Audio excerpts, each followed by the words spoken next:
seated. Let's appreciate our country, Nigeria. I know some of us will be wondering why it was low. I mean, the austerity measures, I hope it hasn't even affected the national anthem, because I've been expected it to be louder than that.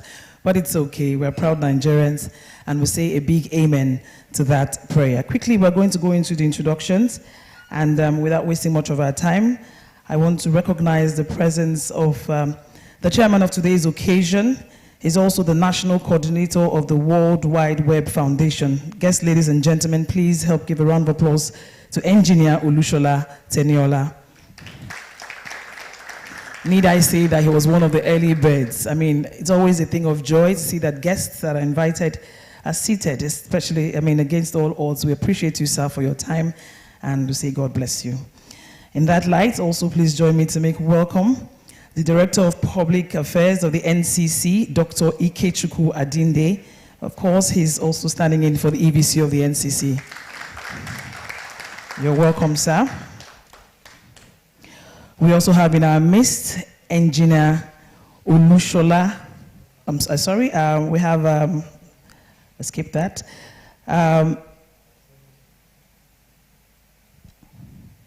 Engineer Benga Adebayo, he's the chairman, Alton. Good morning, sir. The mask, I really didn't recognize it when you came in. He looks like a cowboy. You're welcome, sir. Thank you very much. I also join me to make welcome the MD Rack Center. Tunde Koka is joining us via online. Of course, just give us an electronic wave from wherever you are. You're welcome, sir. Also, we have in our midst Mrs. Choma Uki Agugwo. He is representing the DG and CEO Nitra, Mr. Inuwa Abdullahi. Please, a round of applause for her. Hope I got that pronunciation very well. Thank you very much, ma'am. Also in our midst, we have the Executive Secretary, ATCON, Mr. Ajibola Ulude. Please appreciate him. Also one of the early birds. Each time I go for an event, I always see him earlier. He is the MD Cloudflex, Mr. Remy Adejumo. Also in our midst, we have the founder, Women in Technology in Nigeria, WITIN, Martha Alade.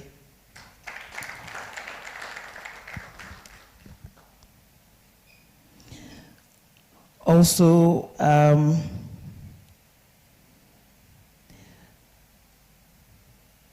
join me to make welcome the Executive Chairman of Tranta IT, Emmanuel Larry Ayola, also here representing ITAN.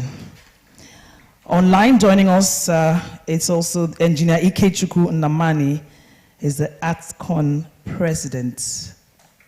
Hope I got that right. This event is proudly sponsored by Cloudflex. Please, a round of applause for them. Digital Encode, Phase 3 Telecom, Rack Center, Demadio, WITIN, and of course, proudly supported by ITAN, ATCON. Please, a round of applause. It's not easy. Alton, ISPON, and Nitra. Without them, of course, we won't be here today. It's always good to have collaboration, especially when we're talking about things that will affect everyone in the industry. Like I said earlier on, how when you're looking for words, it just disappears. And, you know, I saw some people laughing when I said the man or the head boy introduced himself and described himself as an aluminium. Do you want to blame him? No, let's ask this question. If you are born in Nigeria, what will you be called? What will they refer you to? In Nigerian, right? If you're born in Britain, what will you be called? If you're born in Algeria, what do we call you? If you're born in Ghana, what do I refer you as? If you're born in Turkey, what do we call you? And then if you're born in Jericho, what will be your title? You are a Jerican, mister. A round of applause for yourselves one more time. At this point, please, I want to invite Mr. Chike Onwebuchi for the opening speech. He is the chairman of Nitra. A round of applause for him for putting this together alongside his executives.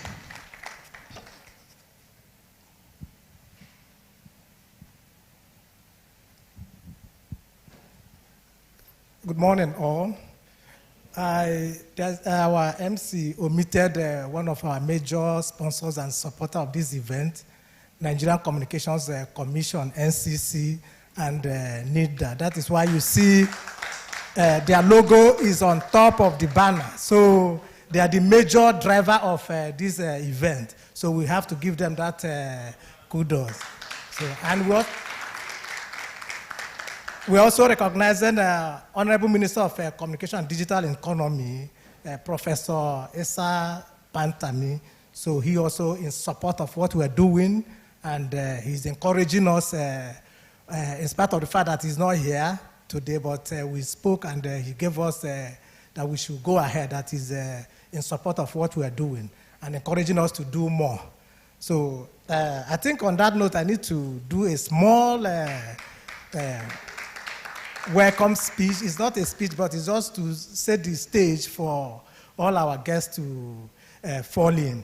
Okay, first, Honorable Minister of Communication and Digital Economy, Professor Esa Pantami, Executive Vice Chairman, NCC, Professor Umar Dambata, duly represented by our own DPA, Dr. Ikechukwu Adende, and DG Nida, Malam Inua Kasifu Abdullahi, ably represented by Mrs. Chioma. Okay, so Madam, you're welcome. Then the chairman of this occasion, Engineer Olushola Teniola, is one of us too, former ATCON president, and I was encouraged. Before I came to this place, he called me, "Where are you, Chief?"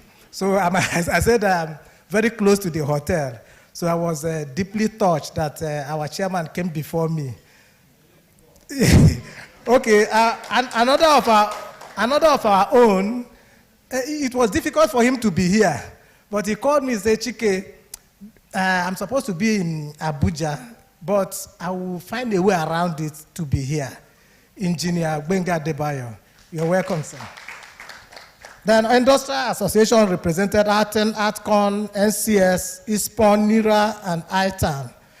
Our distinguished speakers, panelists, and colleagues, I welcome you to Nigeria Information Technology Reporters Association ICT Growth Conference Award with the theme Harmonizing ICT Subsector Towards a Digitalized Nigeria.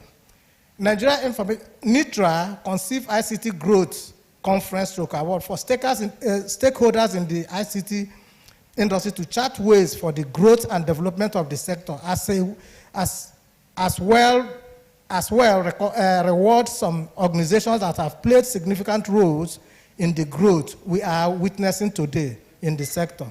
This event is going to be our flagship. This is the first time we are doing it, but going forward from next year, this is going to be the major Nitra event.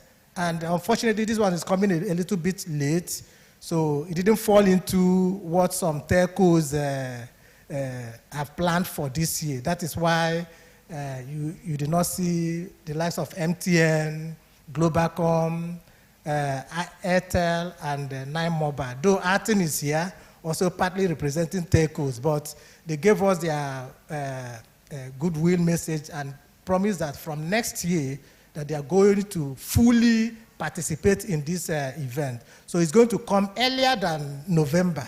So I think other stakeholders should plan ahead of this event by next year. We're not going to use a hall like this. We're going to use a big hall that will get all industry stakeholders involved. So in this edition, we are looking at harmonizing ICT subsector towards a digitalized Nigeria. This theme was chosen based on the fact of the need to coordinate different subsectors' efforts in the industry to achieve a digitalized economy. Subsectors of the industry are interdependent. For instance, telecommunication services require software. Fintechs depend on telecommunications to operate, and so does data center, cybersecurity, among others. In line with efforts of the federal government, through the Ministry of Communication and Digital Economy to digitalize the economy, there is need to harmonize policies and growth initiatives in different areas of ICT sector to achieve desired growth and development. To do justice to this topic is the Executive Vice Chairman, Nigerian Communications Commission, Professor Omar Dambata, we believe that the EVC, with his experience as a chief telecom regulator, is well positioned to offer us ways to effectively harmonize ICT subsectors for growth. In addition to that, National Information Technology Development Agency, NIDA, the country's ICT development agency, will reel out its effort in supporting digital innovation and entrepreneurship. As the Director General of the agency, Malam Inua Kashifu Abdullahi, will be speaking on digital innovation and entrepreneurship as catalyst to economic growth. And today we can see that he is fully represented as well. More so, we have assembled ICT experts from different areas to address other issues in the industry, such as we have Dr. Wale Obadere, I think he's on his way, of digital encode for cybersecurity. He's going to talk on cybersecurity. Dr. Sheyi Akideinde, also of this digital encode, who is also going to speak on blockchain technology, how blockchain technology is going to assist in our quest for a digitalized Nigeria. We also have Mr. Remy Adejumo of CloudFlex, who will be speaking on cloud computing. Our panelists are selected by their vast experience in the country's ICT industry. Most of them have been around from the dark days of ICT in this country, witnessing the growth that we are celebrating today. I will not keep you long. We look forward to insightful discussion. Once again, I welcome everyone to this event. Let's have a good deliberation. Thank you. Please, let's give it up for the chairman of Nitra one more time. He said this is going to be a flagship event at Nitra, and of course, it's only going to be possible if we have more support. He mentioned that I skipped two names. Of course, they'll tell you, you leave the best, for last. They are major sponsors. Please, one more time, give it up for Nitra and NCC for putting this together. We always appreciate your gestures each time you're called upon, and we say a very big thank you. While the chairman was talking, he mentioned how our chairman of today's occasion, how we have two chairmen. Okay, the chairman of today's occasion came in very early, and I heard one Nitran there said he's a lucky boy. There's this beef between island and mainland that we have not settled. One day we are going to settle that beef. So in your mind, you are making it look like you did plenty work to come down here. Who's sending go rentals for Pano bus stop? I mean, let's give it up for the chairman for coming on time, because sometimes people that live close to the church go to the church late. It's true or false? You think he's just here, not just here, don't worry. So please, a round of applause for our chairman as he comes for his opening speech. Thank you, Mr. Chairman. Thank you, my sister. I think you're very wicked to me. I could have flown in from Abuja.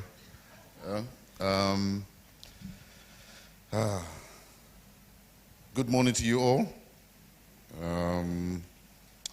I would like to stand on already established protocols established by the chairman, my brother I call Chief, Chike of Nitra.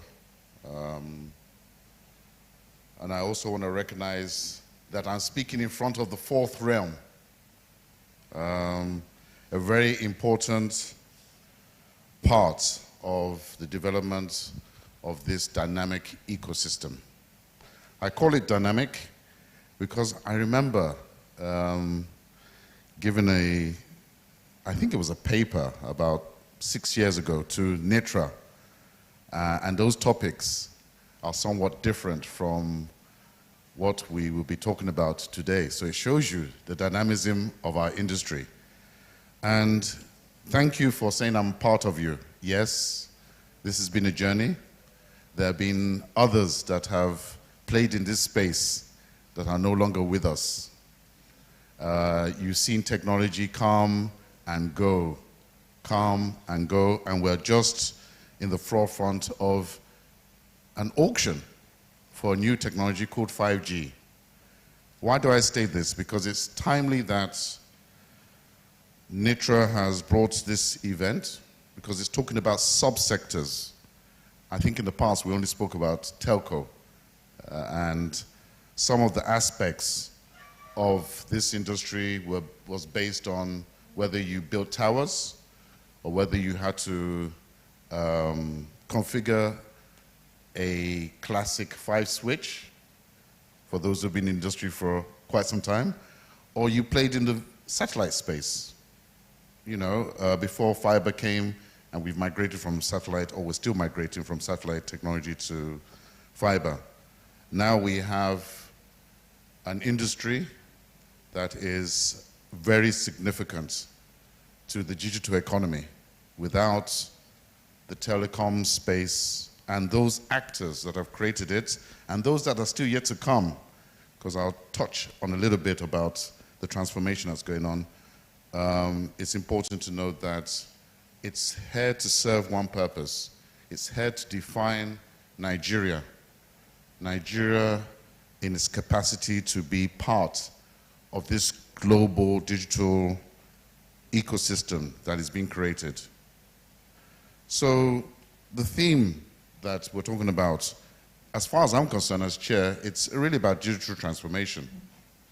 And those things that are underpinning digital transformation as we speak today should take cognizance of the fact that we still need to develop digital skills, a digital literacy that will define a knowledge economy, and then we can speak of a true digital economy. I say this because we've invested, and my brother here, Gbenga Adebayo, can attest to this, billions and billions of dollars over the years since government has made it wise to liberalize the industry in 2001. Well, that's a long time ago, And we created great companies that are now transforming by the recent approval or in principle made by the CBN. It shows you and demonstrates that they're no longer reliant on voice, tariff, or sending SMSs. Now they're going into what you could call digital financial services. And it's important to note that during this transformation, they also are struggling with the fact that they, as an organization, need to transform themselves to ensure that they're also relevant in the digital economy. And why do I say that? Because the fintechs of the world were no longer, well, weren't around actually about 10 years ago. Now they dominate in terms of FDI investments coming into Nigeria and in other African countries. Then other thematics like cybersecurity, we didn't really speak about that because telcos didn't really access the internet or give you an access to the internet. Now we have a huge population of Nigerians that only know the internet through a mobile device. A mobile device is part of our ecosystem. Then there are those trending things like artificial intelligence, which we've not started on. But it's important to note that we need to define the algorithms. Those algorithms is where is key. So our industry, as we talk about the hardware, also the software, and I recognize what the chair has just said in terms of ISPON being part of this discussion, it's important to also understand that the youth will need to define the algorithms in terms of defining their destiny going forward. And then just to close, really it's going to be around affordability, accessibility and availability. Most of the people in this room, I know you say I'm a Lekki boy or Lekki Phase 1. Yes, we might have fiber to the home, but that's a privilege because there's those that have not even made a voice call. You know, we have a lot of people who reside in the underserved and unserved parts of Nigeria. They represent 30 million Nigerians who've never made a voice call. We can't forget them. And this is very apt that now the national coordinator of the Alliance for Affordable Internet, taken after Dr. Ernest Ndukwe, we really are striving to ensure that those that are offline get online. And it's important that when we have our discussions, solutions and technologies should take into cognizance of the fact of the barriers to affordability. The media is so significant, and that's why I want to end up on the remarks, and that's why this is important, because the media is a medium for brand and also educational awareness. And in this case, we've had a great journey being great brand ambassadors. Now you have a big job ahead of you. we have a significant pool of Nigerians that need to be aware of the direction that we are taking when we are adopting 5G, for instance, and also the issues around cybersecurity. We can't ignore that. So having the necessary feedback, the digital education has to come with the assistance and the collaboration and partnership of you, the ICT reporters. So on this note, thank you for making me your chairman. I hope you find the deliberations very productive, concise, and insightful. Thank you very much for listening. Thank you very much, Mr. Chairman. Please give it up for Engineer Olushola Teniola one more time as the chairman for today's occasion. I like the fact that he has made the distinction. He called Chike chief. So we now have chief and chairman because we can't have two chairmen sailing in a ship. And of course, he mentioned that today's event goes beyond just recognizing the potential of ICT, but also noting that things that we discussed in rooms like this 10 years ago, I wouldn't say is no longer valid, but things have overtaken those items, and we're looking at other ideas today, and that's what we'll be looking at today. And I'm glad to know that we have a crop of guests that will be dealing with all of the issues that the chairman mentioned. But once again, like I said, this Lekki and, mainland beef, I don't know if you can help me project something. I mean, if you are a proud mainland person, how many of you dare do this when you live in Lekki? Imagine this young boy, a legend, going home in the evening after he was sent to buy sugar in the morning. If you did that and you stayed in Lekki, let me see your hand. You can't. It's only mainland people that can do this with their full chest, and they will still go home. I only wish he had somebody to tell him what will happen to him when he gets home. But even at that, we're still here and strong. Please give it up for yourselves. If you're a mainland child, a round of applause for yourself. We also appreciate the Lekki people. You are doing good. Ajebota has well done. All right, without wasting much of our time, we're going to move quickly to the goodwill messages. But before then, permit me to recognize the presence of our Deputy Director, Technical Standard and Network Integrity, NCC, Engineer Edoyemi Ogo. He came in with Dr. Dinde, who is representing the EVC. Please just give us a wave wherever you're seated. Thank you very much, sir. Thank you for your time. All right, quickly moving on to the goodwill messages. I'm going to be adjusting a bit based on directive from our chief. And the very first on my own list is representative of ITAN. Please give it up for Mr. Lanri Ayola as he comes for his goodwill message. After which we'll be taking one from online. Engineer Namani, please be on standby. We're streaming live on YouTube at Live on News 24 with the topic of today's event, Nitra ICT Growth Conference and Awards. So those of us that are not here, we're streaming live. We have more audience even online as we're trying to observe all of the COVID-19 protocols. So please do well to drop in your comments, your questions online and offline, and it will all be attended here as much as time permits us. Thank you, sir. Thank you very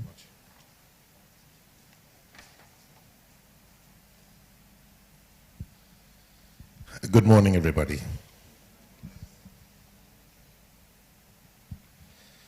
It's a wonderful morning, and it's always a wonderful morning when we come to discuss IT and ICT.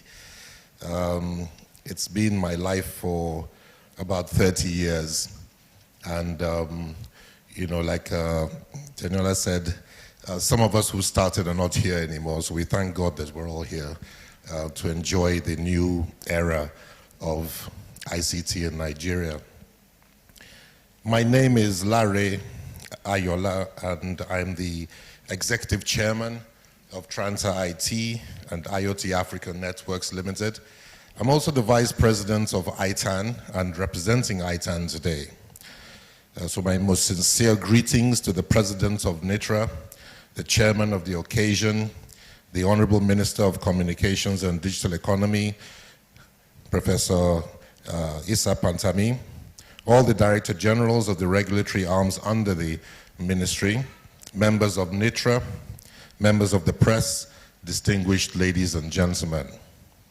It is my honor and privilege to be a part of this year's conference and to attend representing ITAN, the Information Technology Association of Nigeria, as the Vice President of ITAN. This is a gathering of great minds in technology in the technology industry, and it is truly an honor to be a part of this platform as we discuss and create innovative solutions in our bid to harmonize the ICT subsector towards a digitized Nigeria. In Nigeria, ICT has grown into one of the largest sectors within the technology industry and indeed in Nigeria as a whole. It is therefore not surprising to see both the public and private sectors working assiduously to tap into the opportunities created by ICT and its capacity to improve the productivity, the profitability and efficiency of organizations and institutions. Ultimately, the answer to a digitized Nigeria is first of all developing a clear understanding of the value that ICT brings to the nation, and secondly, the implementation of a comprehensive national ICT development plan that encompasses incentivized knowledge acquisition of ICT. I have to emphasize, incentivized. It will not happen alone. It's expensive and it's daunting. So it has to be incentivized. So that encompasses an incentivized knowledge acquisition of the ICT leaders. Many, many leaders in Nigeria need the guidance of the industry, and we need to give it to them, because without it, a lot of money is going to be wasted. So we're talking about an incentivized knowledge acquisition of the ICT leaders, decision makers, and management in the public and private sectors. Relevant ICT manpower development subsidized by the ITF and other such organizations mandated to develop manpower in Nigeria. Incentivized developmental programs for the private sector, ICT service and solution providers. Single-digit ICT infrastructure cash flow-backed loans, all of which will lead to a surge in ICT development and make a significant additional contribution to the GDP of the nation. All this will lead to a fast-growing and better integrated ICT ecosystem across the nation. The value and importance of ICT was recognized during the pandemic as the key infrastructure that kept businesses operating profitably and efficiently, allowing staff to work from home, to work remotely, and in the education sector, allowing students to continue learning. We saw the importance of integrated ICT systems and the value that they bring to the economy. The unwillingness or inability to adopt technology saw the end of many organizations during the pandemic. Many jobs were lost. We all remember that. ICT is undoubtedly essential to the business, to businesses, and to the growth of the economy, and is also significantly, largely, a critical part of any thriving organization today. This year, the theme of this Nitra conference is harmonizing the ICT subsectors towards a digitized Nigeria. We can't overemphasize the importance of information communication technology to Nigeria's future. Over the years, ICT has contributed a lot to the economic gains of the country, creating so many opportunities, which involve the provision of infrastructure for data collection, analysis and reporting, and the adoption of new age technologies such as the Internet of Things, IoT, the Industrial Internet of Things, IIoT, and big data.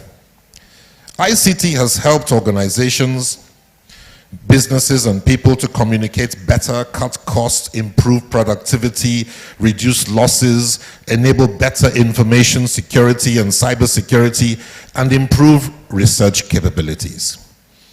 In this conference, we'll discuss why a harmonized ICT subsector and digitized Nigeria is essential for the economic security, the financial security, food security, oil and gas security,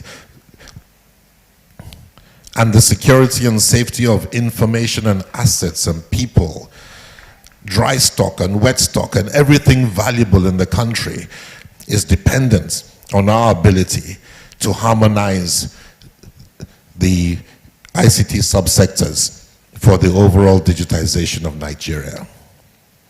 A digitized Nigeria will facilitate the acquisition of data from all the players in all the industry verticals at the lowest possible cost, with the best information security and unparalleled efficiency and reliability, giving rise to big data and the huge economic benefits that come from big data. From big data, we will get insights and derive vital information, which is invaluable for decision making and successful planning, as well as for minimizing risk, maximizing opportunity and efficiency, and creating the opportunity to compete favorably in the global economy. ITAN, the Information Technology Association of Nigeria, is an association of private industry players in the IT sector. And ITAN has always strived to contribute positively to the development of the IT sector in Nigeria at all levels, with a close working relationship between ITAN and Nitra and NITDA and NCC, Galaxy Backbone, NICOMSAT, Alton, ISPON, NCS, CPN, and other honorable associations and organizations. We are confident that the goal of harmonizing the ICT subsector to develop a digitized Nigeria will be achieved in record time. The important role of the private sector ICT players and stakeholders cannot be overemphasized, and will be very effective if the right enabling environment is established and the focus is on harmonization. The Honorable Minister of Communications and Digital Economy, Professor Issa Ali Ibrahim Pantami, has been most valuable towards this objective, and we commend the Honorable Minister for his contributions to the ICT industry so far. I bid a warm welcome to all the renowned speakers and delegates who took out their valuable time to join us today and be part of this conference. We are honored to have you all. I thank all the contributors who made it possible. I pray that by God's grace, Nigeria's digital economy will take its rightful place amongst the great and major economic stimulants of our great nation, the Federal Republic of Nigeria. Thank you very much. Thank you very much. Let's give it up for Mr. Yola one more time, representing ITAN, for that elaborate goodwill message. Thank you very much again. Please, we want to appeal that to keep it short and simple, and that we know we're going to delve into an elaborate session during all of the presentations, and we have a whole lot of things to talk about today. We appreciate you one more time. Up next on our goodwill message is the president of ATCON, Engineer Ikechukwu Namani, will be speaking to us online. While we're getting him prepped up, please join me to welcome in our midst Babalola Olalekon. Is the GM Southern Region and is here to represent Phase 3 Telecom. Please just give us a wave from wherever you're seated. Thank you very much. A round of applause for him. Thank you very much, one of our sponsors for the program. Is engineer up?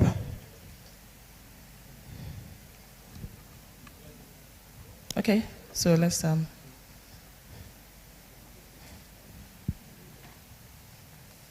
We want to facilitate with Nitra for this event. We've always supported the ICT reporters because we know that none of the initiatives we try to promote in the industry would have the reach in terms of subscribers being able to understand what we are doing without the reporters carrying the information and presenting it in the right situation. So we've always appreciated the efforts and what is being done by the ICT industry. And that is why, on behalf of ATCON, we are definitely participating and endorsing this event. And we wish great deliberations. As as was said earlier, I wouldn't want to dwell more or speak more because I'm one of the panelists that will come up, and hopefully we'll be able to discuss more industry issues during the panel sections. But for now, we just want to wish the organizers well, and we hope that the content of this event will be very rich and will promote the telecom and ICT industry in Nigeria. Thank you. Thank you very much. A round of applause for engineer. He's still having a swell time in the abroad. We can't wait to have you back. Thank you very much for that goodwill message. We still await, the presence of Nitra representative, NCS, and all. We have to move on because time has been much spent, and we're moving straight to the next item on the agenda, which is the keynote address by the EVC of the NCC, Professor Umaru Garba Dambata, and he'll be ably represented by the DPA, Dr. Ikechukwu Adinde, and he'll be talking on harmonizing ICT subsectors towards a digitalized Nigeria. Please, a round of applause for Doctor.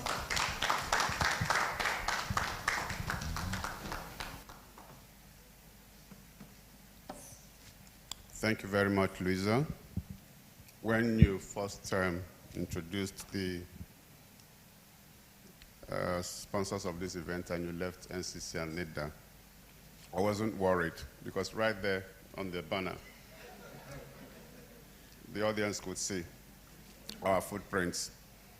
And it's just like when you attend an event and you have your parents stand in the audience and you introduce everyone and you don't introduce them, they won't take offense. So that's our relationship with Nitra. So no offense taken at all.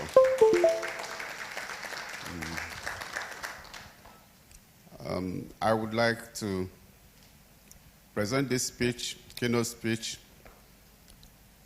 by the Executive Vice Chairman, Chief Executive Officer of the Nigerian Communications Commission, Professor Umaru Garba Dambata, at this very important event organized by the Nigerian Information Technology Reporters Association, Nitra.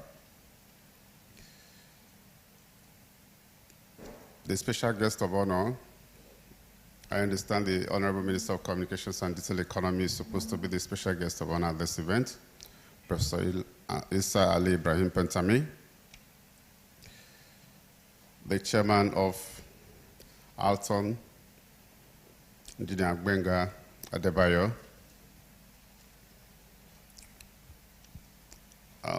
Teniola, you're wearing so many caps these days that it is difficult to know where to pitch you. I understand that you are the chairman of this occasion.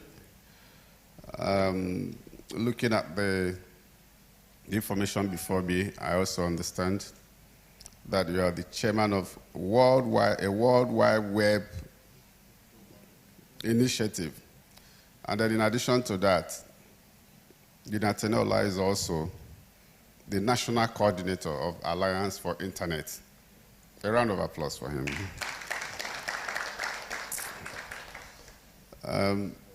There are people who make this industry tick, and you can't but give them their place in the industry. And that when we see the likes of Gbenga Adebayo and we see Teniola, we appreciate both of you and for your humility, for keeping in touch with all the important stakeholders at all levels.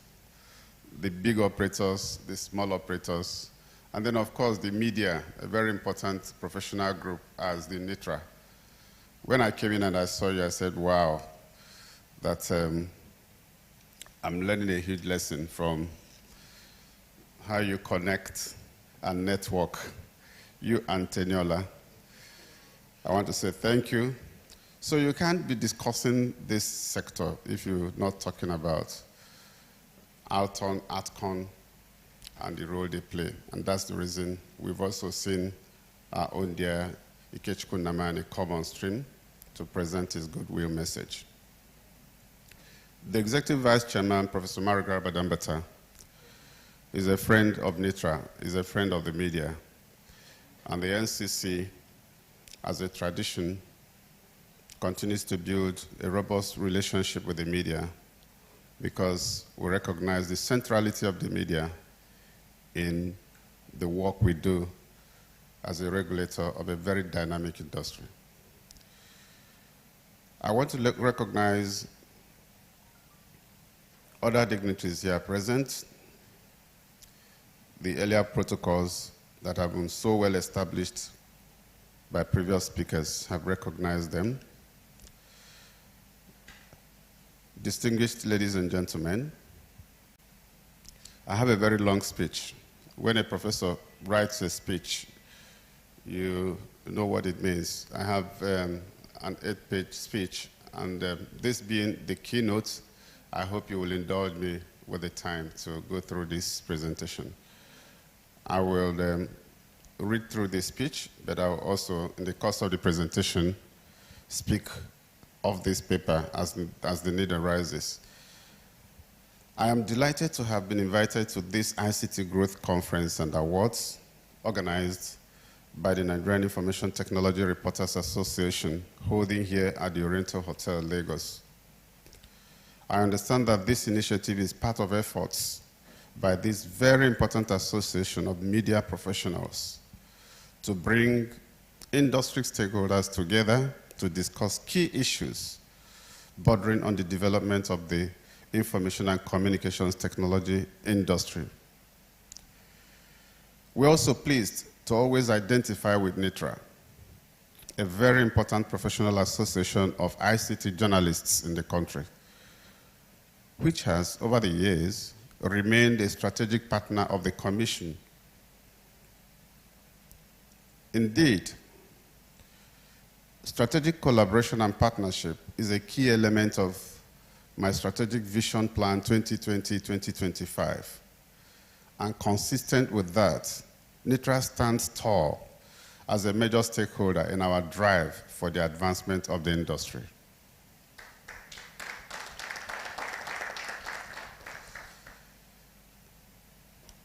I dare say that there is no other media group that reports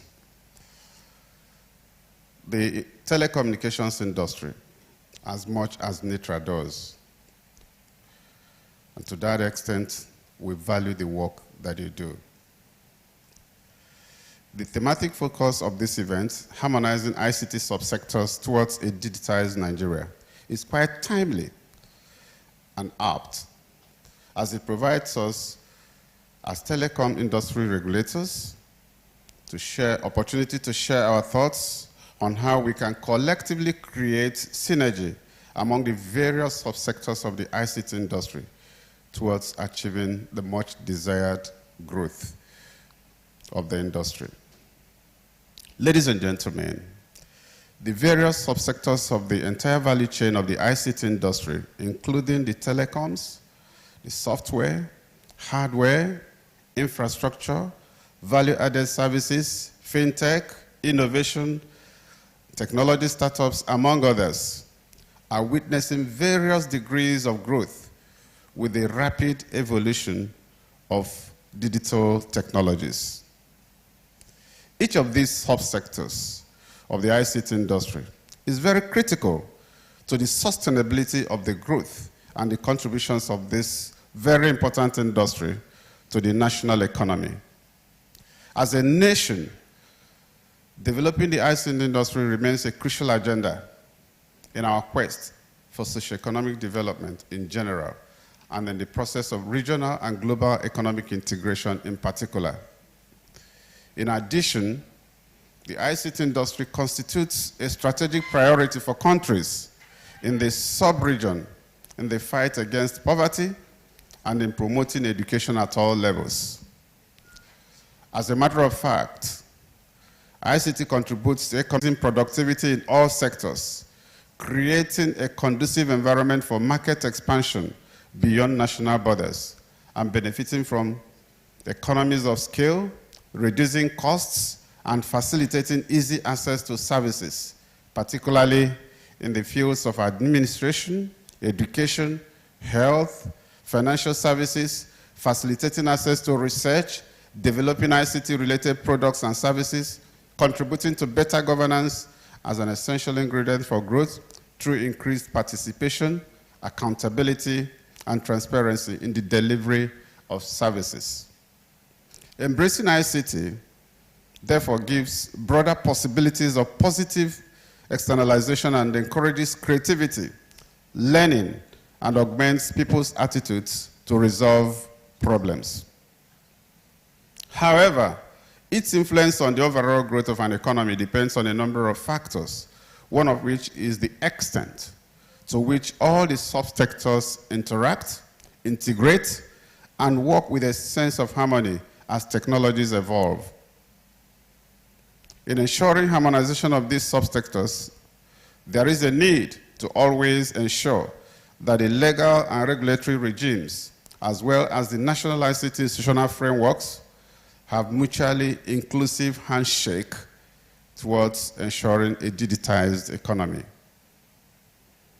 You may recall that the Nigerian government has always envisioned a policy environment in which regulatory frameworks for each of the subsectors of the ICT industry is harmonized across its various segments to ensure a cohesive growth for the sector. In 2012, a very important effort was made by the government to have a harmonized National Information and Communications Technology policy with the objective of harmonizing the disparate policy frameworks guiding each of the ICT subsectors in the country, and subsequently stimulating a harmonized national ICT policy that will create a digital economy.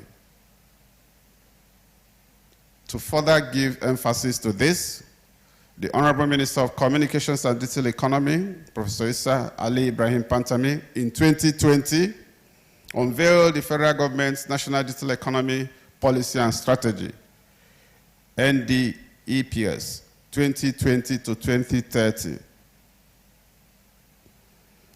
with 8 distinctive pillars. These pillars have encapsulated what needs to be done to drive each of the subsectors for better ICT industry development.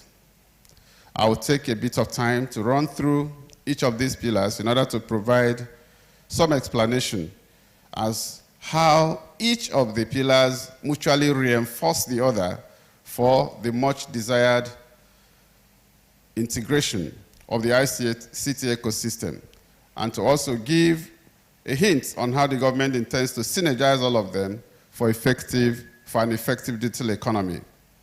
One of the important pillars of this document, which I'm sure most of you are aware of, it was launched in 2019, is the developmental regulation.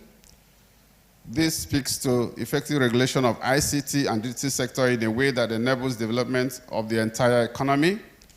You have digital literacy and skills as the second pillar. This pillar is, of course, a very important pillar as it talks to the issue of capacity development in the sector. Solid infrastructure, which speaks to fixed and mobile infrastructure to deepen the broadband penetration in the country. Service infrastructure to support government digital services and the provision of robust digital platforms to drive the digital economy.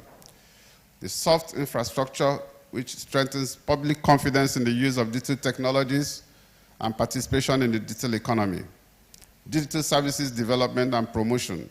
That's the development of a vibrant digital ecosystem that supports innovation-driven enterprises and micro, small, and medium-scale enterprises in a way that engenders innovation.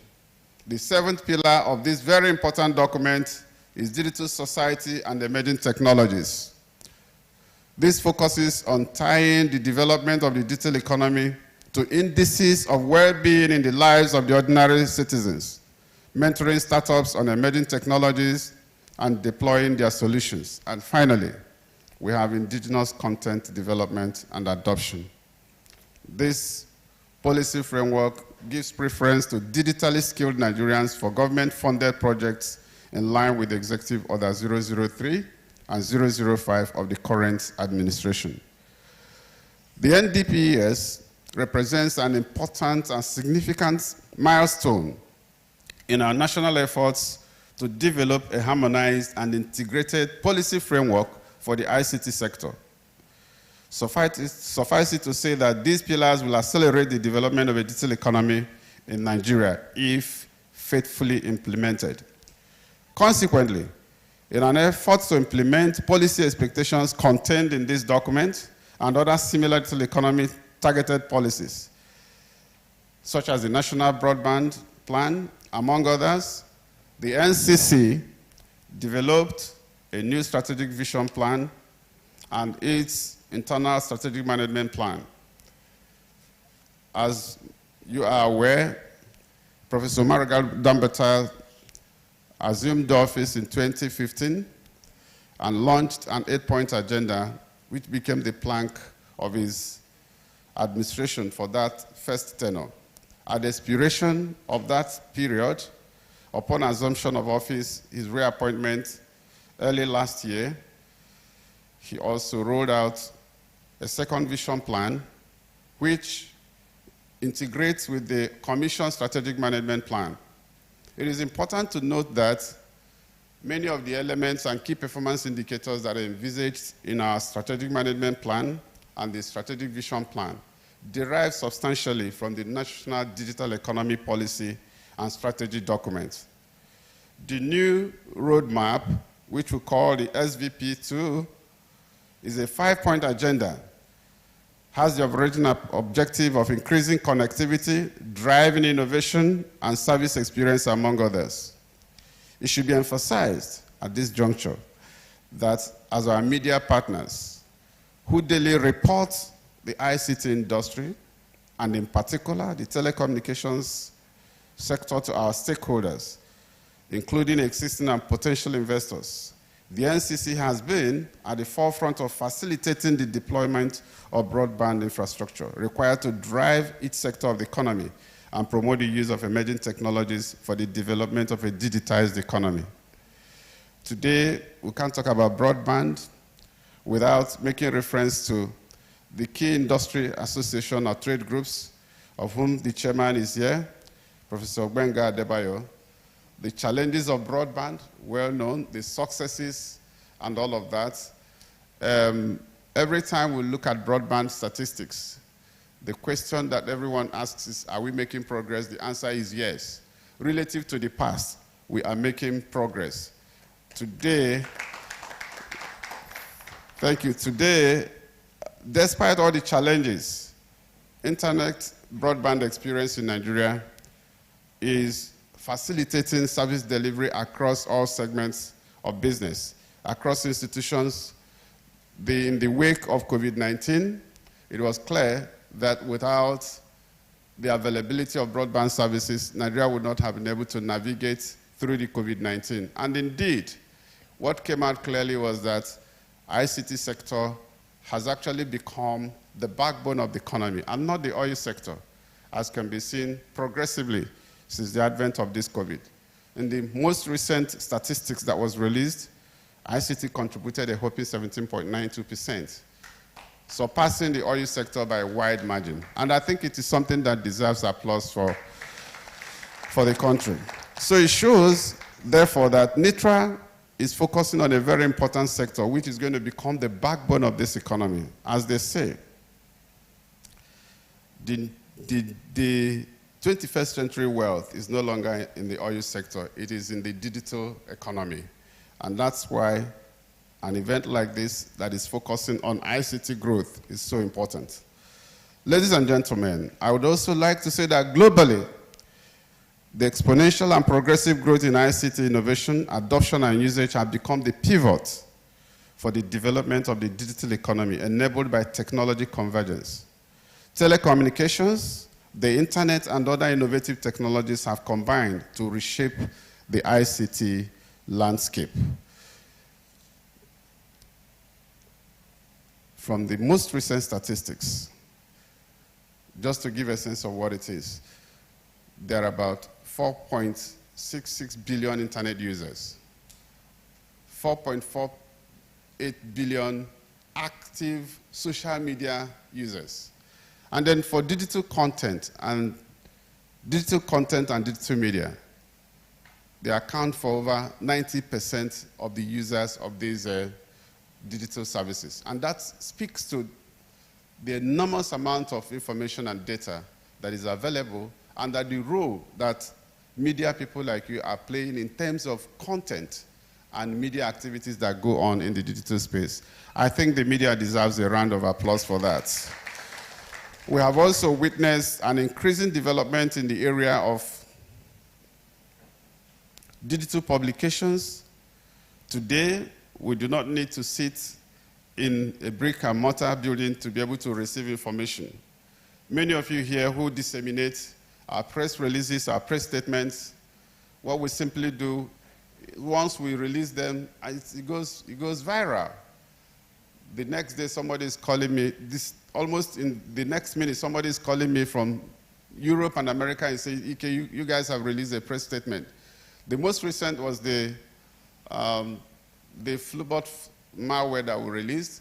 It went viral all over the world. People were calling me from Canada, they were calling me from US, the same day, just as we released that press statement.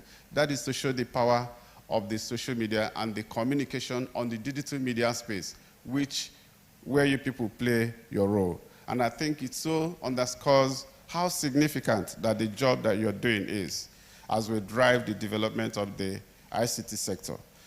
Nations that create effective and harmonized policy that trigger disruptive technologies leverage the full potentials of digital platforms created and are strategically positioned with competitive edge over their contemporaries, which are not acting likewise.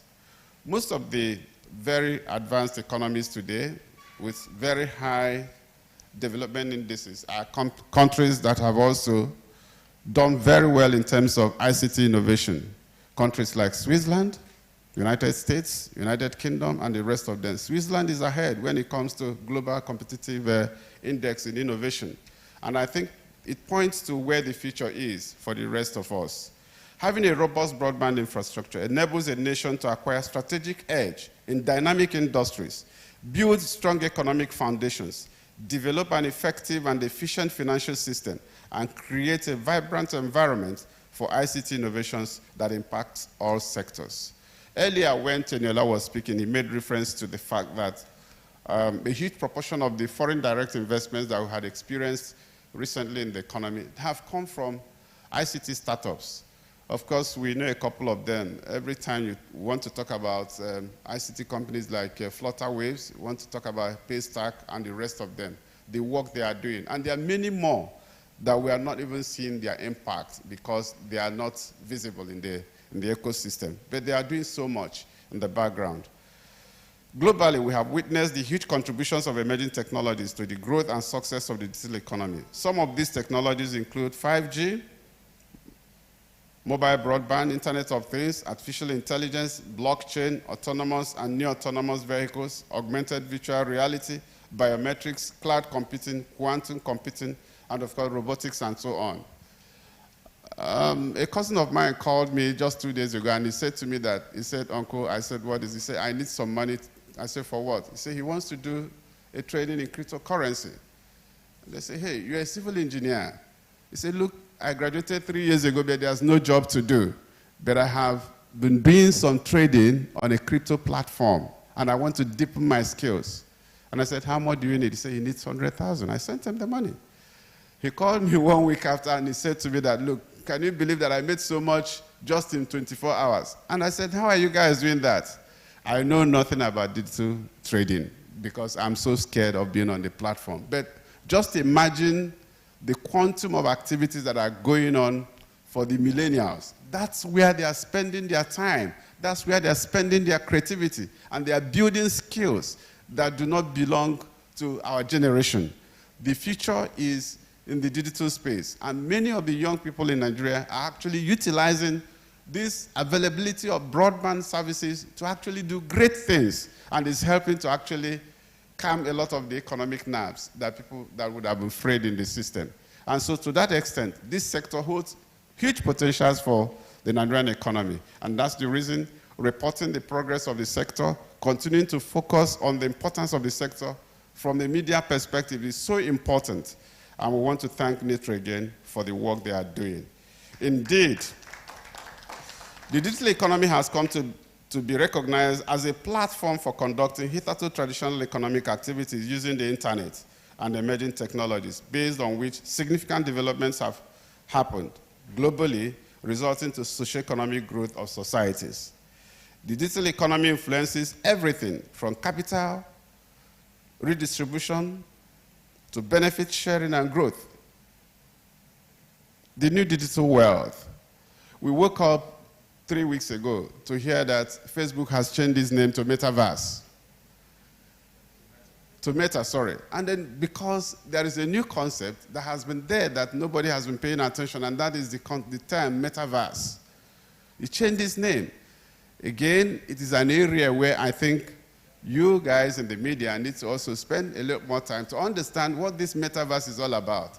Because if Facebook, with all the global brand that it had garnered over the years, can just overnight drop that name Facebook and choose a 3-letter word, a 4-letter word, Meta, as its name, it is something that calls for research. We should find out why it happened. There is so much more that is going to happen from my own reading that those of you in the media should be interested and should watch this evolving industry more closely. And I want to thank you again for focusing on the ICT sector. Nitra, you occupy a very strategic space in informing and educating and shaping the narrative of this sector in going forward. It is instructive that the Commission has been at the forefront of driving robust broadband infrastructure in the country to improve performance of all subsectors of the ICT industry, which rely on resilient communications network for facilitating the country's digital economy. With broadband penetration growing, we have seen startups, fintechs, software, hardware, and value-added subsectors of this wonderful industry, among others, continuing to witness unprecedented growth. It is in recognition of the critical role of broadband that the Commission has continued to also push the implementation of the Nigerian National Broadband Plan 2020 to 2025 to ensure that the noble targets set in that plan are realized. This is a document that I believe most of you are familiar with. It is the roadmap to where Nigeria wants to be in 2025 in regard to broadband. And I think for the media, it is a document for which we must hold the government accountable, because this is what the government says we are going to do. All those targets in the National Broadband Plan is being driven to attain those targets in 2025. And we can see that progress is being made.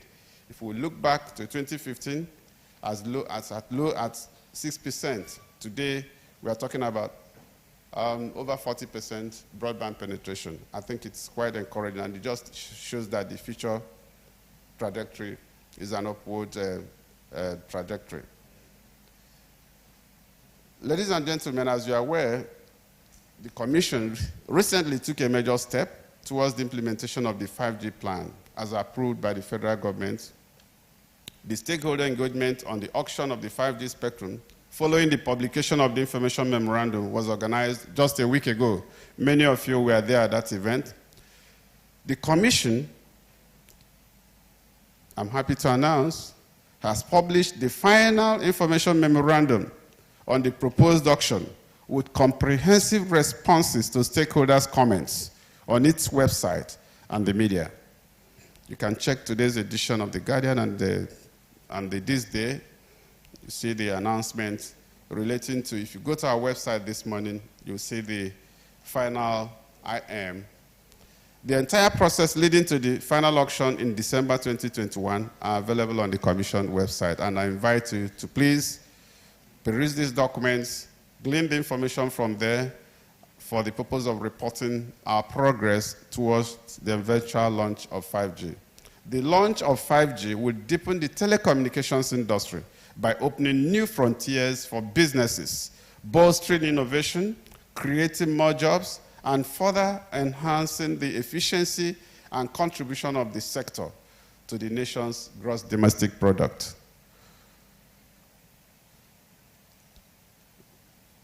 On this note, ladies and gentlemen,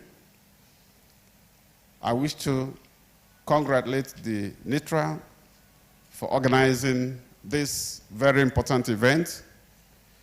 Your effort goes a long way in underpinning and underscoring the critical role that the media plays in disseminating important information regarding this very important sector of the economy.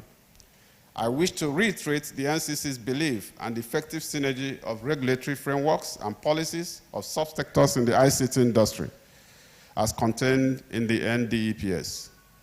That these, if faithfully implemented, will significantly enhance a more digitized Nigeria envisaged by Nitra for coming up with this very apt theme for this important event. I thank all of you for listening and wish you very fruitful deliberations. Thank you. Thank you very much, Dr. Ikechukwu Adinde, the DP of NCC, representing EVC of the NCC. Please, let's give it up for him one more time. We appreciate how far the NCC has gone in its 7 pillars highlighted at the beginning of this administration. And if you agree with me that they are doing well based on that and even more, please appreciate them one more time. Sir, you said you gave somebody 100,000. I have business, so. My name is Louise. I have a bright future. I only need 50K, and I will blow. Sir, your cousin did not give you a plan. You just transferred it. It's not fair. There is God. I'm not the cousin, Abi. Thank you very much one more time, and for accepting us. You likened us our goof as like a mother, and I said it reminds us of that song, "Sweet Mother, I no go forget you." When we're singing, they'll say, "If I no chop, my mother no go chop." That's olden days mother. These end time mothers these days, they will chop. They even belch when you're not ready to eat. You know, that's why they'll say some of our mothers are so blunt. A cousin of mine came back from the UK, and while he was playing game, light went off and he shouted, "Mommy, I'm blind." And my mother said, "Wait, let them put on the generator, you'll be deaf." Welcome to Nigeria. A round of applause for the NCC one more time. I'm meant to understand that a NIRA representative that was supposed to give us goodwill is online now. Please, let's quickly take that. She's Mrs. Busayo Balogo, Lead Corporate Services, NIRA. He's standing in for the President, Mr. Mohammed Rudman. Please, if she's ready, let's cue her in.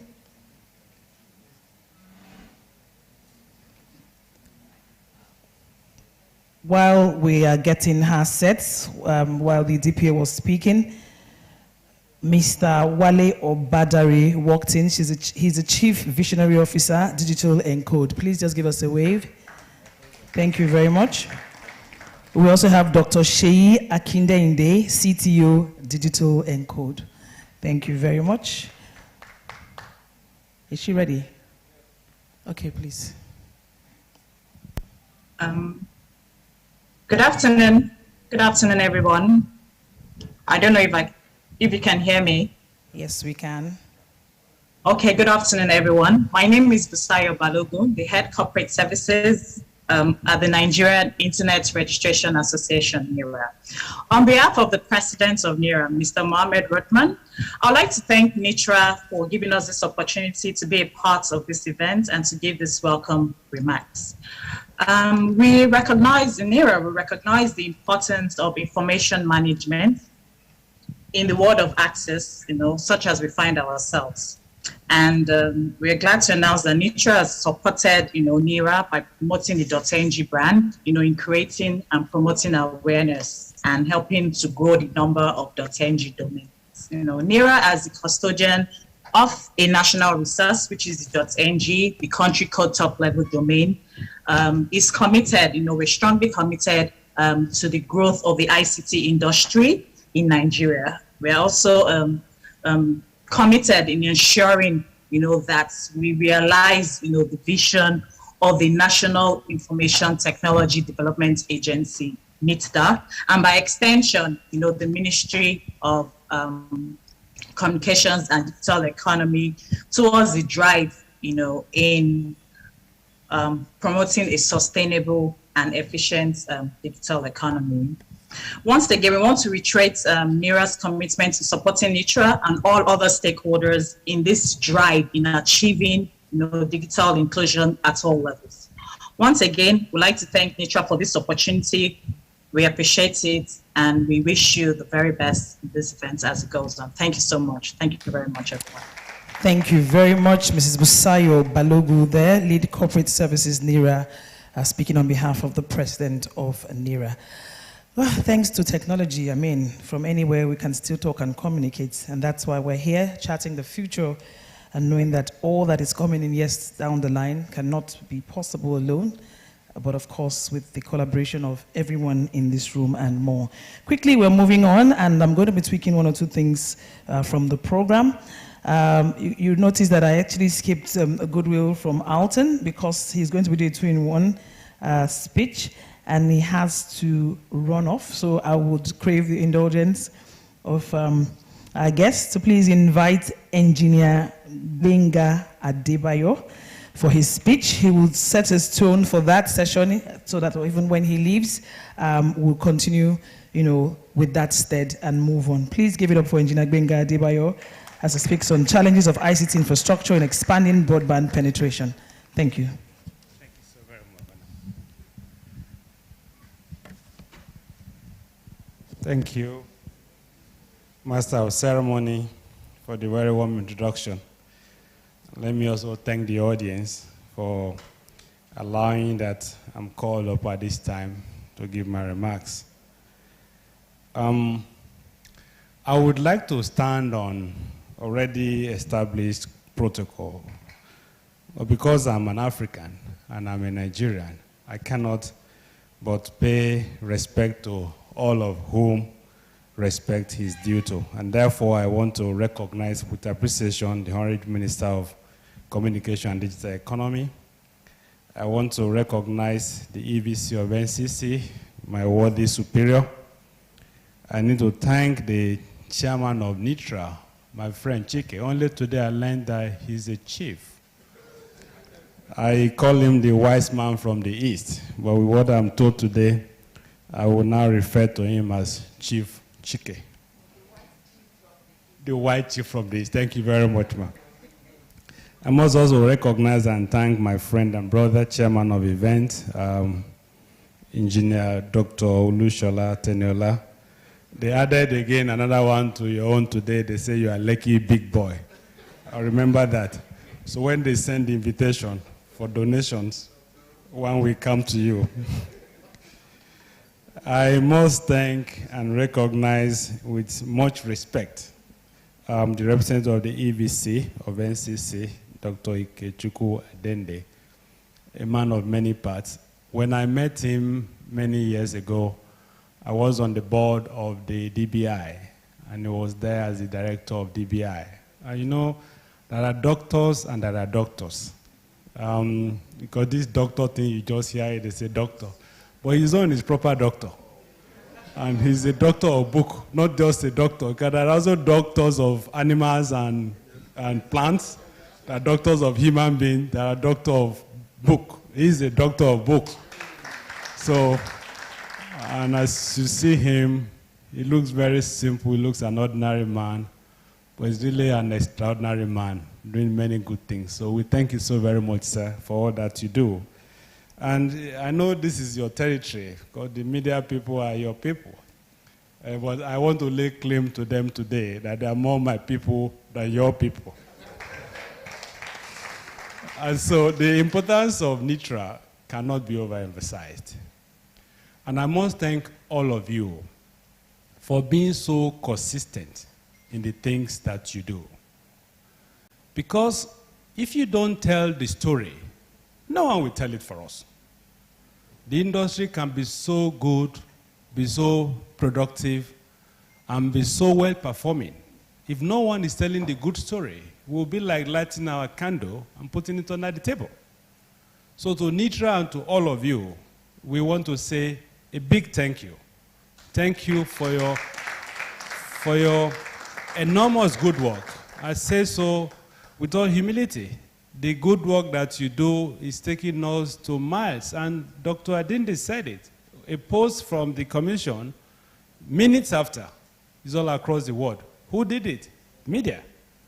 And so we cannot thank you enough. So I want to thank you for your work over the years, and I want to challenge you to continue at what you do.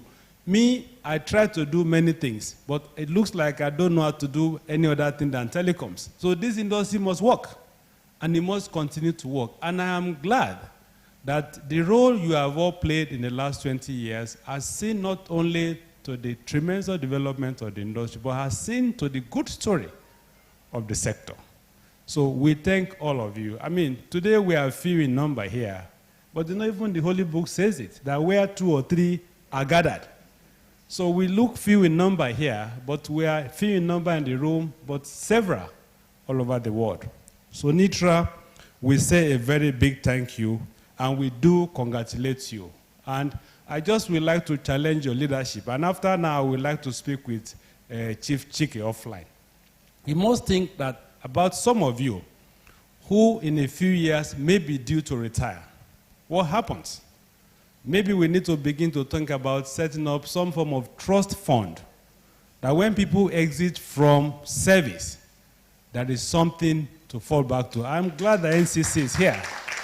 Yeah. I'm glad the NCC is here. I represent Alton, who are the key players. And I'm also glad that, my fellow brother is here. I'm glad that Dr. Ikechukwu Namani is on the other end of the call. We should be able to pull together and think about a scheme that when people exit from service, because we don't want to see people who are ICT reporters and at the end of their term, we start asking them, so what do you do now? We don't want that to happen. So that when the time comes, there will be something to enable our people. Sometimes they call it empowerment, sometimes they call it retirement. But whatever it's called, we should think about something for the next steps and next stages. So I will challenge you. Now we speak with Chief Chike after now. The industry has had very many good stories. And they've told me to talk about the broadband penetration and the benefit. I whispered to the chairman and the two chairmen, that they gave me 10 minutes for goodwill and 10 minutes for remarks. I said I would like to combine them so I can just take this window of time to pay my appreciation to Nitra and also to speak briefly about the topic for which I've been called to talk about.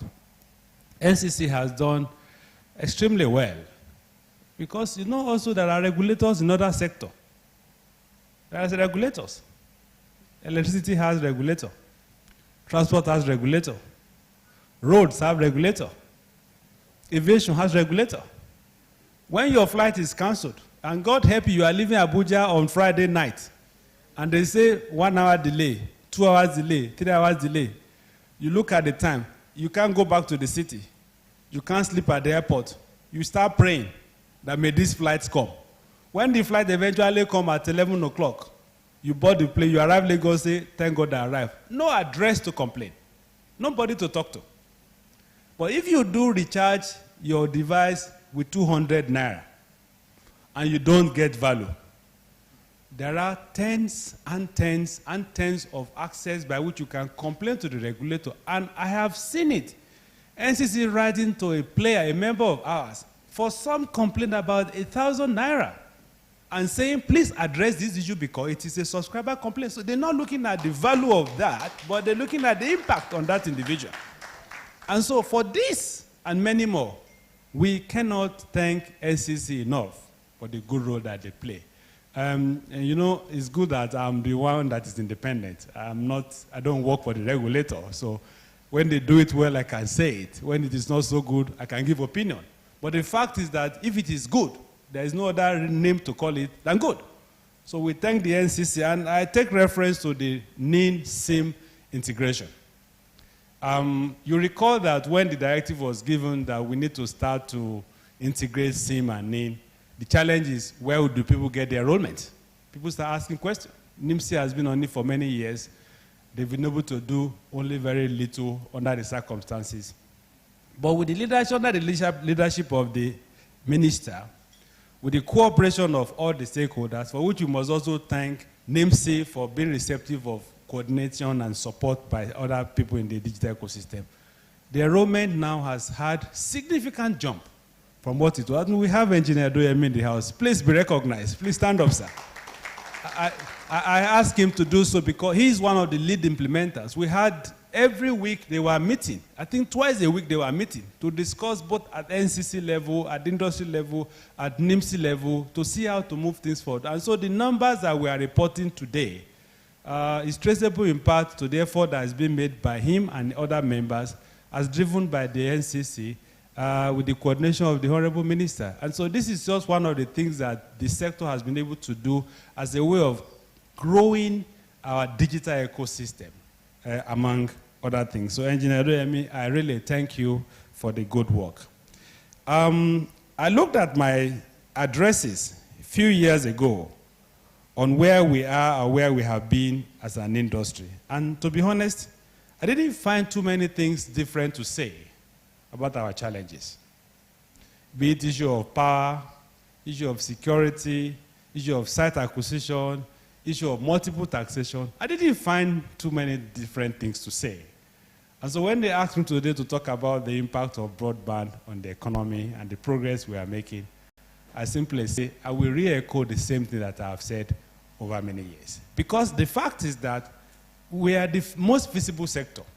And so when states are driving their revenue strategy, the first on the line is actually telecoms.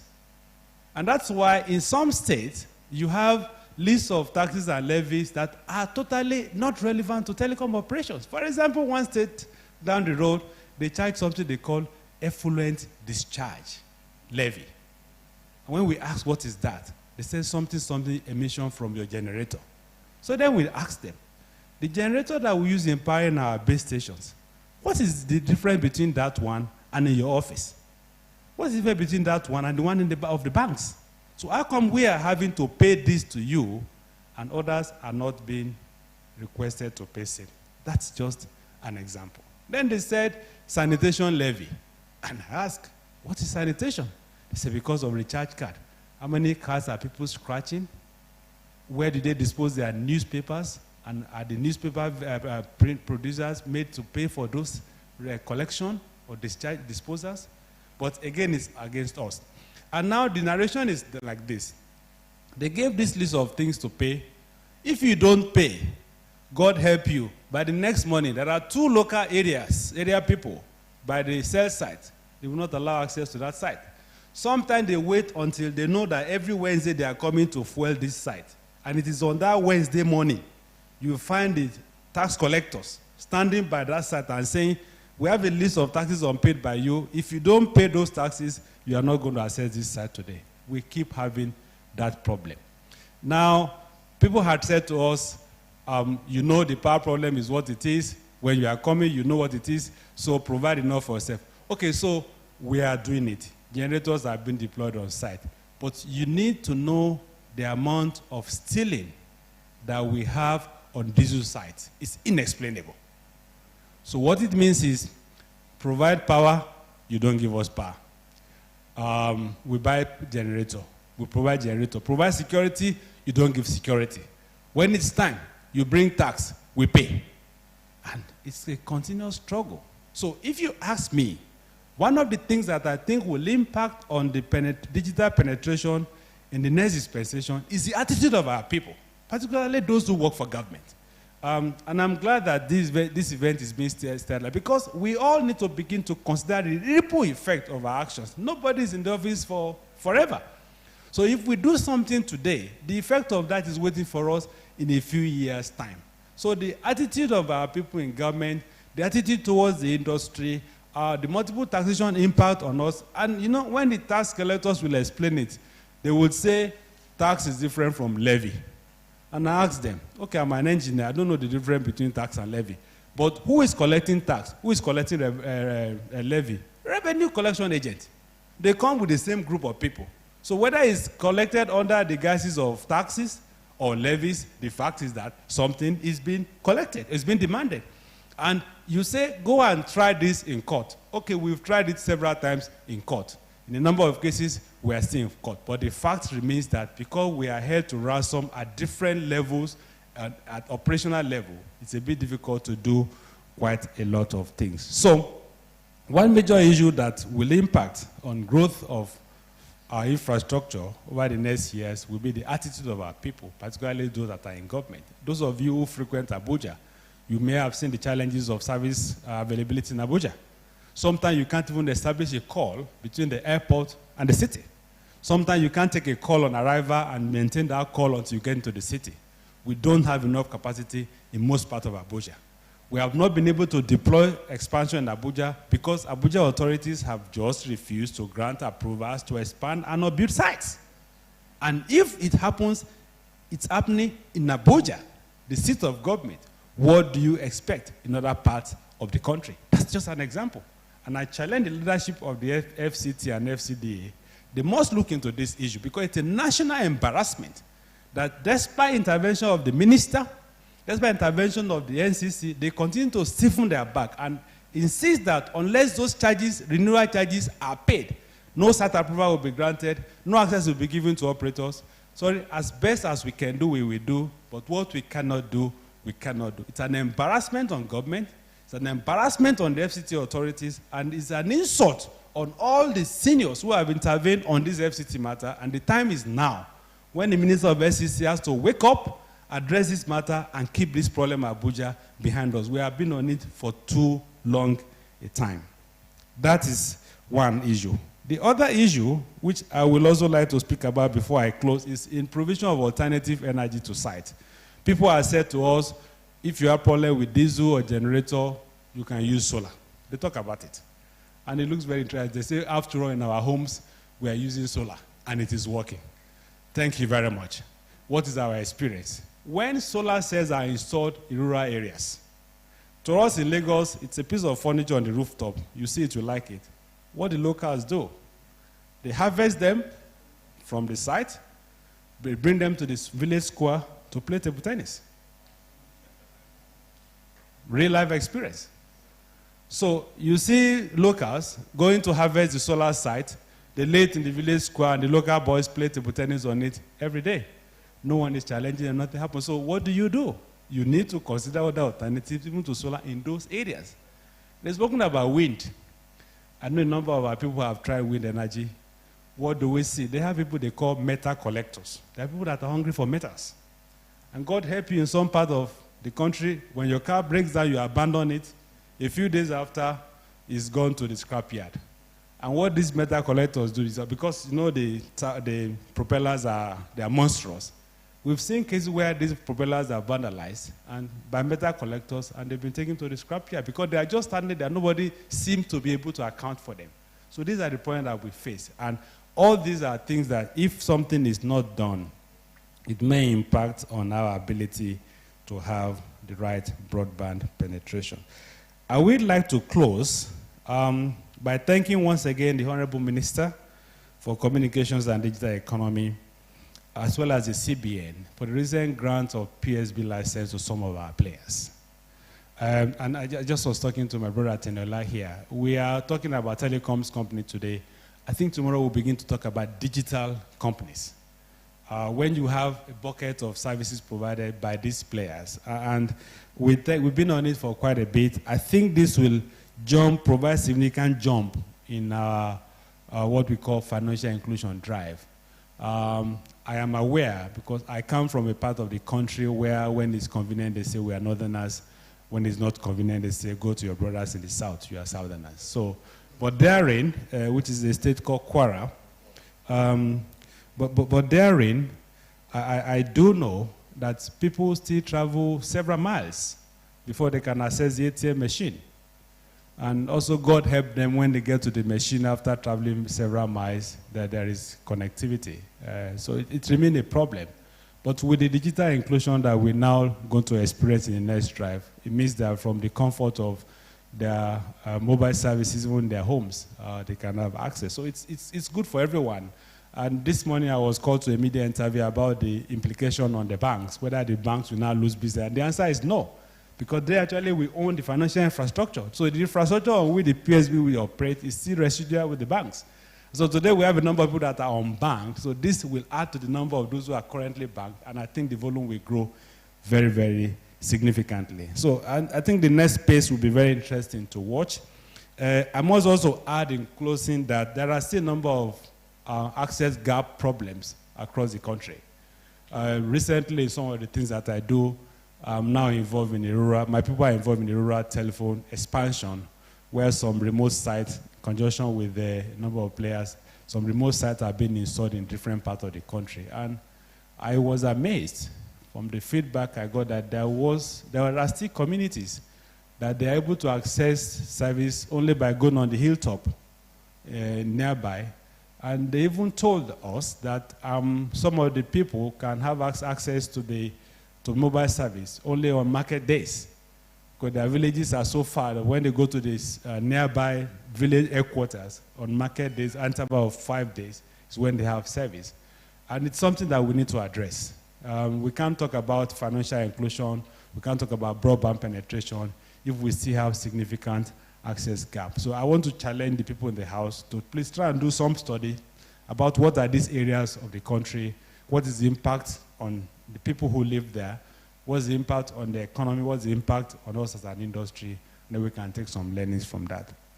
So on this note, that I want to say a very big thank you to you all for having me. I have spoken in no particular order, but I hope that I've been able to explain to you, first in appreciation of what Nitra is doing, recognizing the impact of the role of our regulator, thanking all of you for the good work, and together we'll continue to build a digital society. Thank you very much.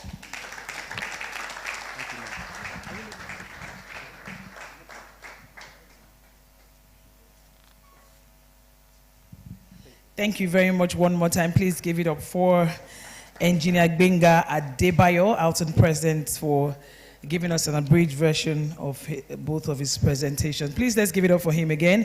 In all that he has said, I want to sum it up in one sentence. Wahala no dey finish for Nigeria.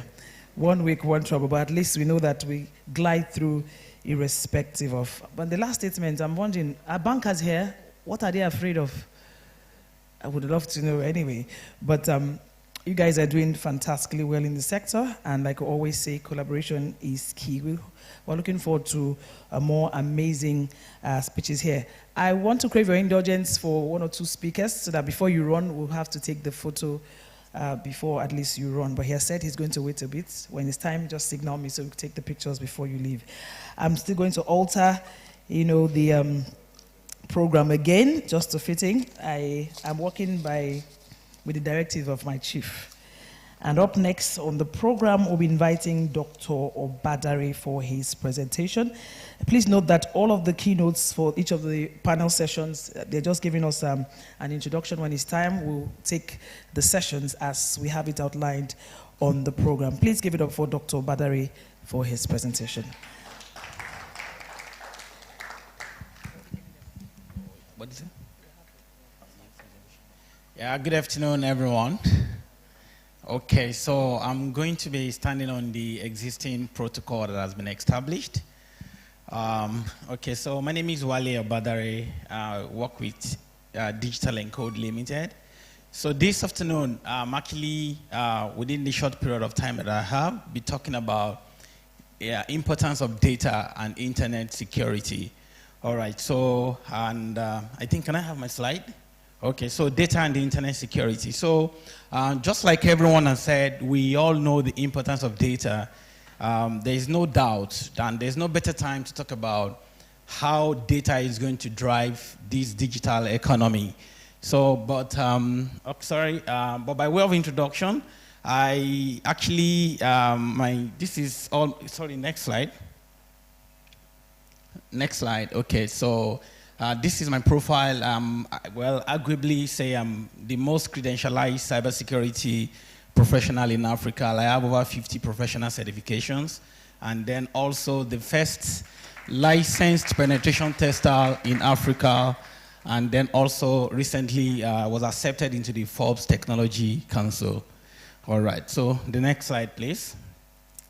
And I think it seems that Dr. Adebayo just act into my mind, because part of what I wanted to say today was actually, because when we talk about the importance of data, to also challenge Nitra, because I've been privileged to work with a lot of members of Nitra, But then, before I go to my main presentation, was to say, yes, they're talking about the trust fund.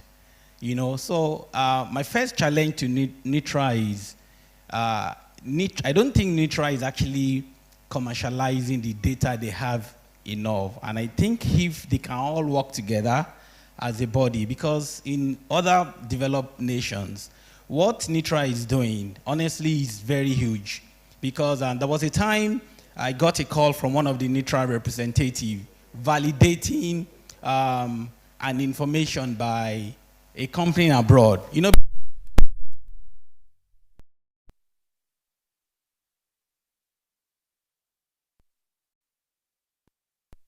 in Nigeria has been hacked. And as a professional, I'm like, that's an insult, because but unfortunately for the Nitra representative here, they don't even have data to validate such claims.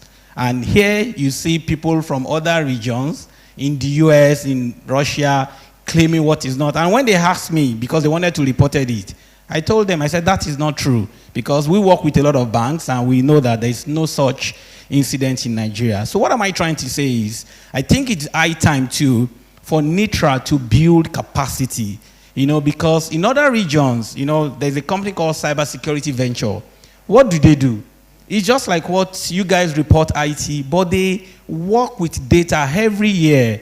They come up with statistics on the number of incidents, cybersecurity incidents in Nigeria, data security, and at the end of the day, they commercialize that data. I'm telling you, in fact, if you approach Cybersecurity Venture today, you pay as high as $100,000 for those data, because they will tell you. In fact, I spoke in a conference and I quoted Cybersecurity Venture. You'll be shocked.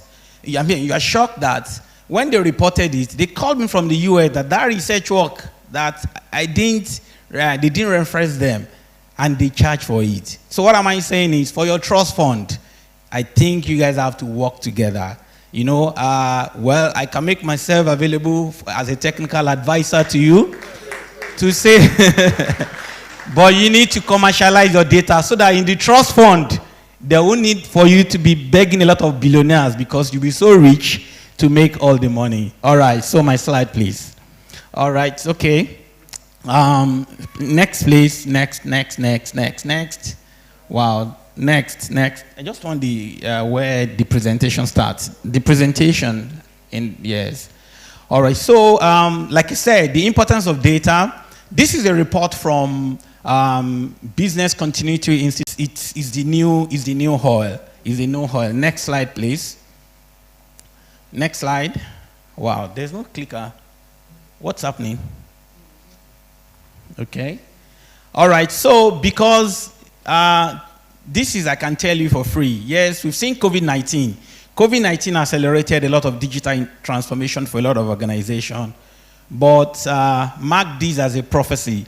The next global pandemic is going to be a cyber pandemic, yes. And what does that mean? Because now everybody has moved digital.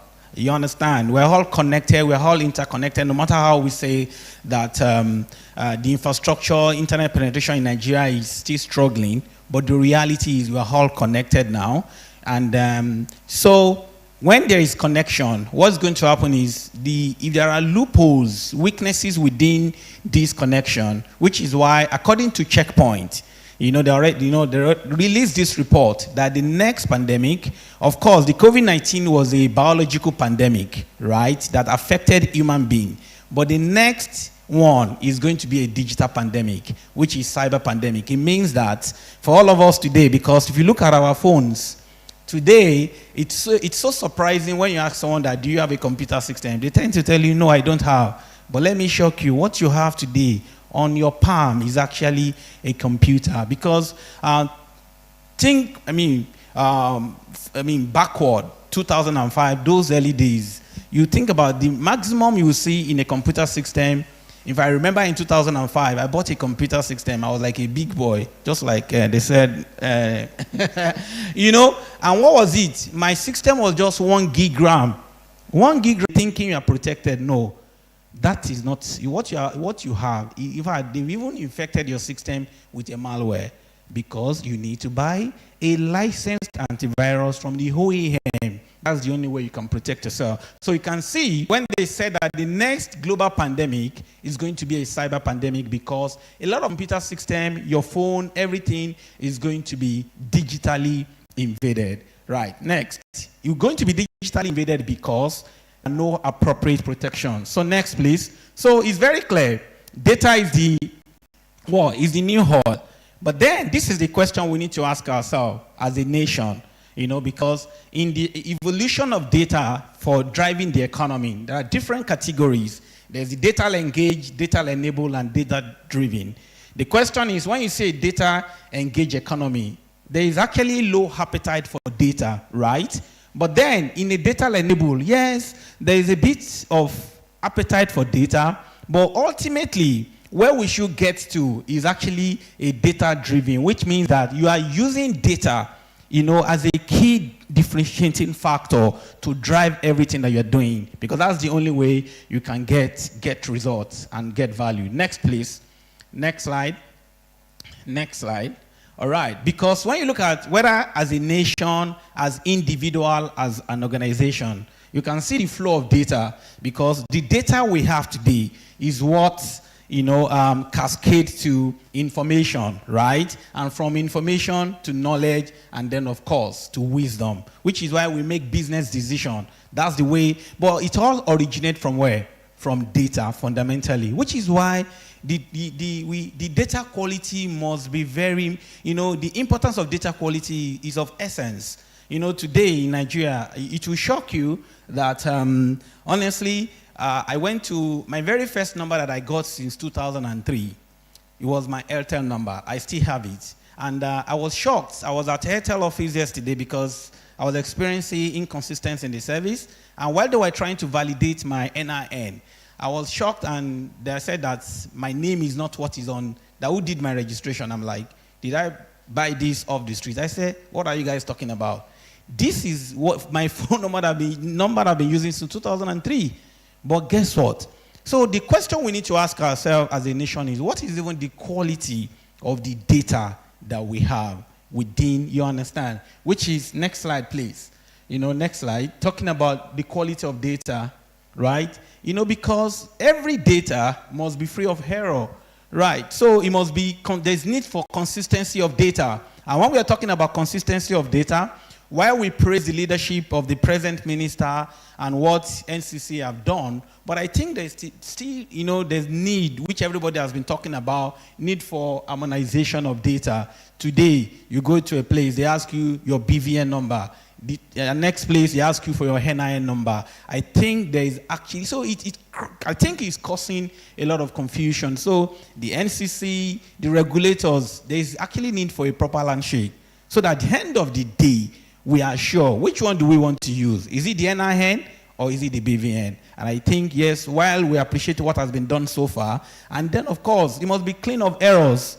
Because when, I think NCC too, while all of the telecom providers, because I'm shocked, my own data on my Airtel number is showing a woman's name, which is this is a number. So I was wondering what went wrong. And I'm telling you true life story. Right? As I speak to you, they're still trying to resolve it because they are thinking probably I'm still lying. So they've asked me to show my proof of my passport, my NIN, and I'm like, they're asking me if somebody did the registration on my I said, no, I did. So which speaks to how those, there's need for proper governance. And when we're talking about governance, it's direct and control. Kubanao, you understand? So it's not just about collecting the data. There is need for, the data must be complete. Quality of data, clean of errors. It must be credible. And, because at the end of the day, that's the only way we can say yes. Because today, there was an investor that was trying, because of what we do, they're trying to come to Nigeria, a fintech company, and when they wrote their business plan, I had to warn them. Because today, as we speak about the data of Nigeria, sometimes they tell you we are 250 million. Some people will tell you, oh, no, we are 200 million. Another research will tell you we are 190 million. Come on. And because what happened, they didn't listen to me. They work with, because 200 million, this was about 3 years ago. And of course, the company is bankrupt now because of the inconsistency of data. You understand? They weren't factoring, because I told them that, see, before you talk about data, you need to look at the number of people that are commercially, viable, but they just work on the blanket data they see on the internet. Nigeria, big population, 200 million. So which is why I'm trying to say that the quality of data that we with is actually very, very important. Next, because that's the only way we can become a digital champion, because there is the race for digital champion. The only way any economy all over the world can become, because there are, if we don't become digital latecomers or digital losers, is the quality of data that we have that can drive this digital economy. And then, of course, the goal of the data, while we're using the data to make business decision, economic decision, we must ensure the security of the data as well, because there's a difference between the quality of the data and the security of the data. And in securing the data, you are looking at 3 factors. Confidentiality, integrity, and availability of the data. Because guess what? If you don't ensure these 3 factors, there are people that are interested in that data. Next, please. And those guys are cyber criminals. So that this data, there is the internal risk, there is even people within that. There is a data protection regulation, which is the NDPR, right? So data, because as we speak today, talking about this subject, guess what? As sitting down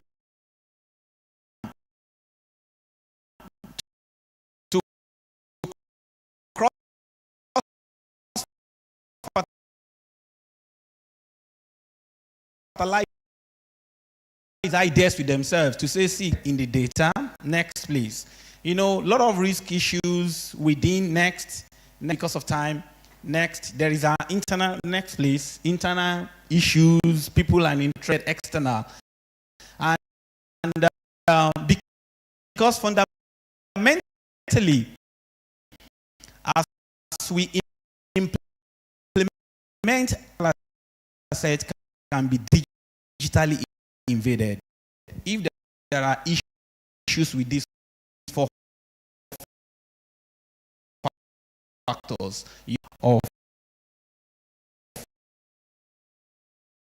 of the IT system. Next, please.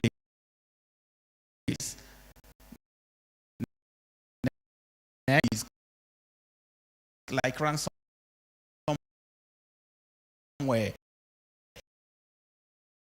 I don't know whether we've heard about ransomware. Impact us.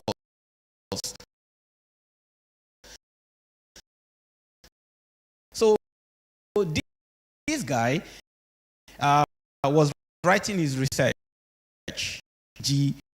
Free software on the internet, and he actually assumed it was protected.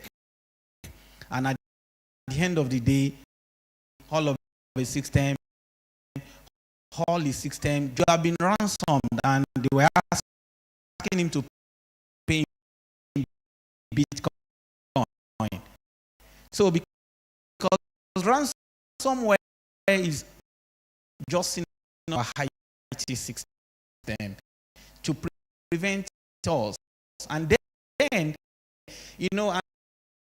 not just that. When there's actually another scenario of an organization called MES, decision makers, things that the cost of protection is always cost of defense, XP. Windows XPs, for most of their systems, Microsoft too, Microsoft as a company, and but you know, most of the time, business people think, no, we can still manage this thing.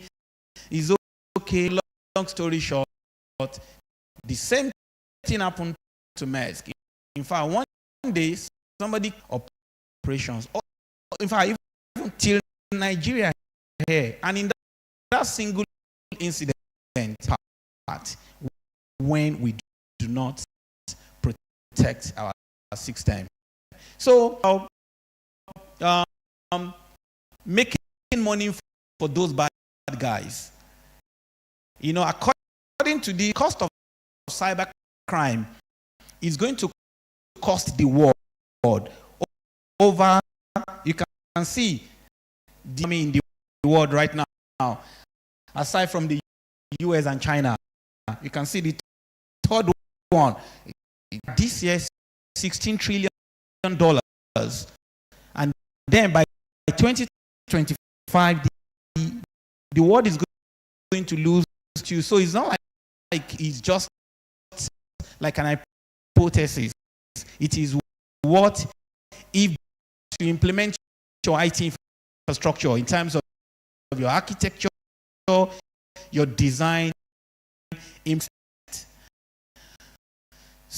So, of course, the worth of our data, because those bad dark web, and in the dark web, it will shock you next place how identity.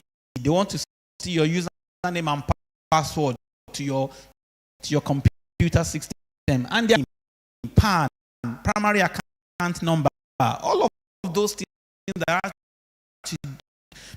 because right now we're talking about digital,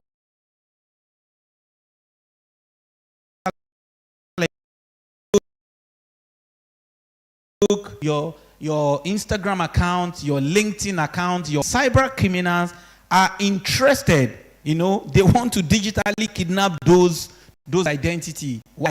Because they want to commercialize it, which is why we need, you know, log into all of these digital platforms and ensure that you are, you know, beyond Instagram account. Instagram, if you're on Instagram, I'm always surprised when people will say, oh, my Instagram account has been hijacked.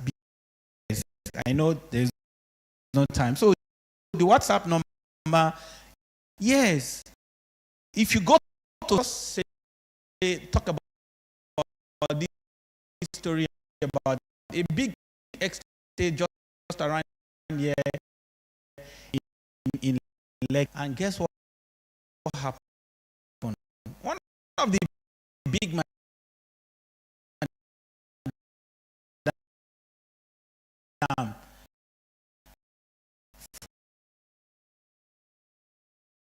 phone was hijacked, and the sub number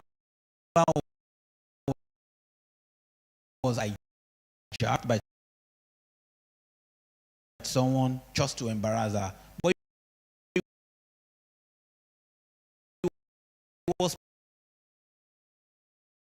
possible breaking into your system. It just shows that they will not be able to compromise your password. They will need the other factor to be able to log in. And now to see, let's try and see how, whether we have been digitally invaded. Yes, so let's do a quick test as a roundup. Have I been pawned?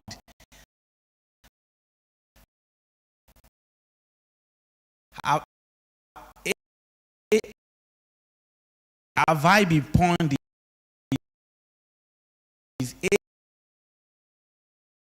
HAV, it means someone has digitally, if you don't have two-factor authentication, just check, have I been pawned? Yes, HAV, high PWU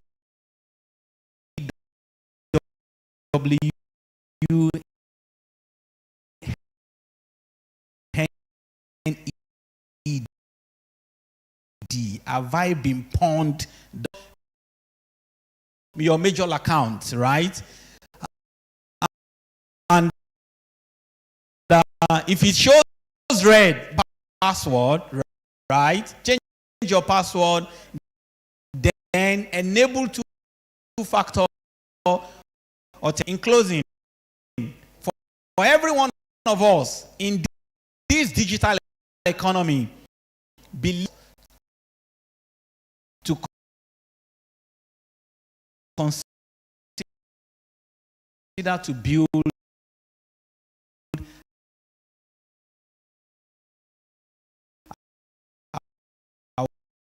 our digital, is to build both your digital and cyber security intelligence coach. Has given us the way to go. Change your password and do the two factor again, Mr. Wale. If each time I see you, I remember how the hacker has escorted you to an event inside. A round of applause for him one more time. We're moving. We need to wrap up on time because next is the presentation ably represented by Ms. Choma Oke.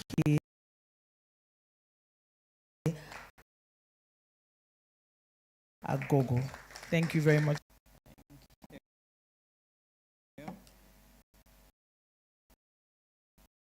Good afternoon, ladies and gentlemen.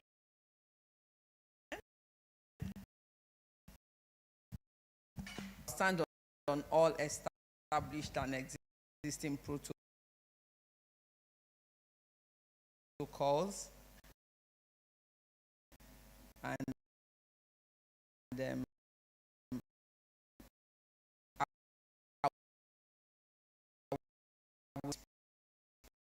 speech on digital innovation and entrepreneurship, digital technology innovation. This is evidenced by the various establishing digital business strategies, establishing digital centers of.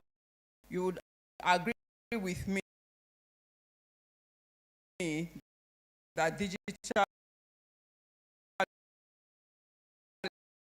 entrepreneurship and innovation take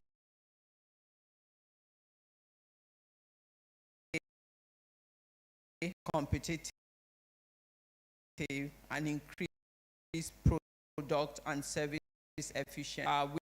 We know popularly they say innovate. If you don't innovate, then you die. Growing evidence suggests that innovation is critical. Yeah.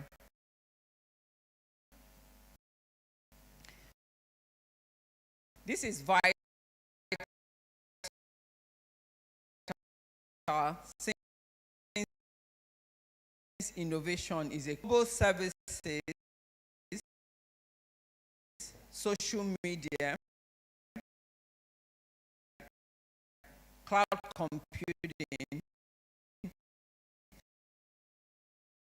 big data resources, inventing products, matching complex standards, and indoctrinating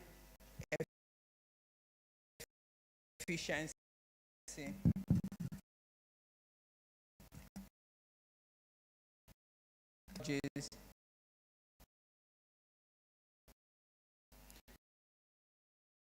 The National Information Technology Development Agency policy.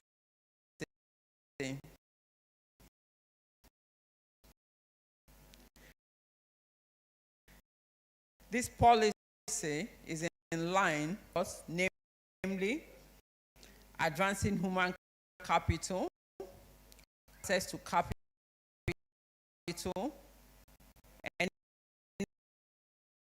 enabling infrastructure,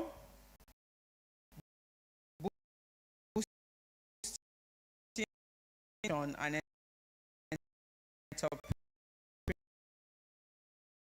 entrepreneurship driven nation that would become a norm. Policy is geared towards transforming the nation's economy to a digital economic growth and diversity of yet another recession. It goes without saying that the nation will have that in recovering other traditional economic sectors for nationwide implementation of the policy.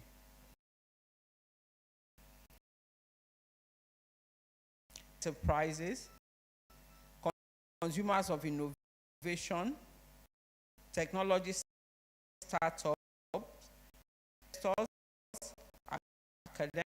academia, funding agencies, civil jurisdiction, vision to proactively facilitate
of the old traditional ways of doing business.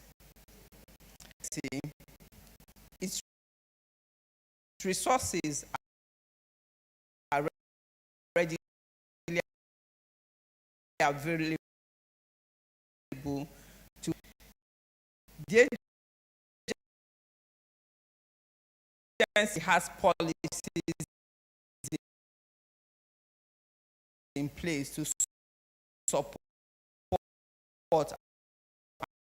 and protect startups of a sustainable digital economy.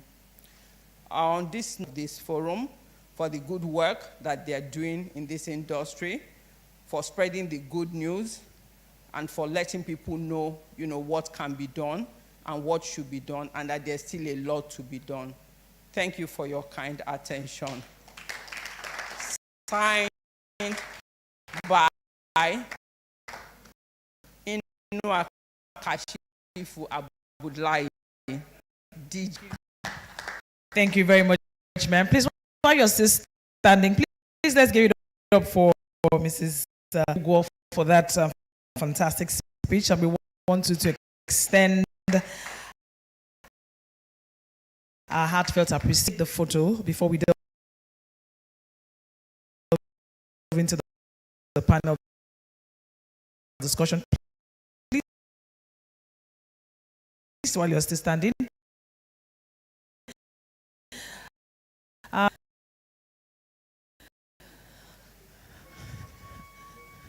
Some people are and miss out the picture. Okay. Yes, please let's move to the middle. Yes. Mr. Dejumo, please join us.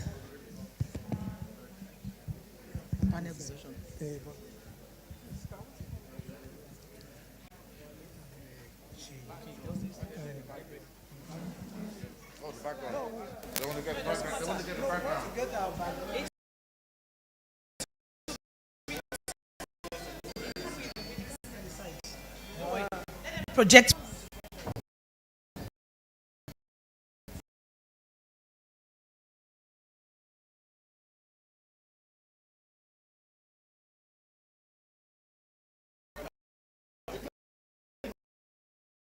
Please join, please. Waiting.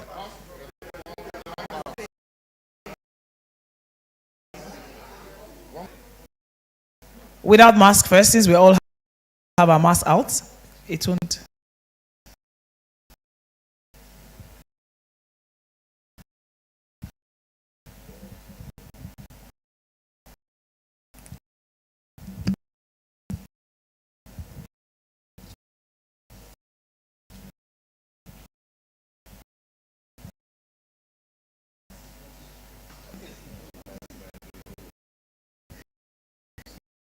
Yes. Okay.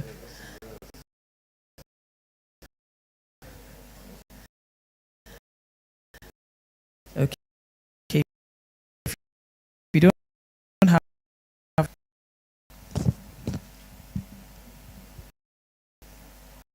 All right, with the two presentations before they leave, Chike, if you're ready, while we call on all panel discussion to please get ready, we'll be looking at digital innovation and entrepreneurship economic growth, and it will be moderated by Chima Kwaja, the ICT Foundation. Chima is the General Manager of Southern Operation Leadership News. He gets ready.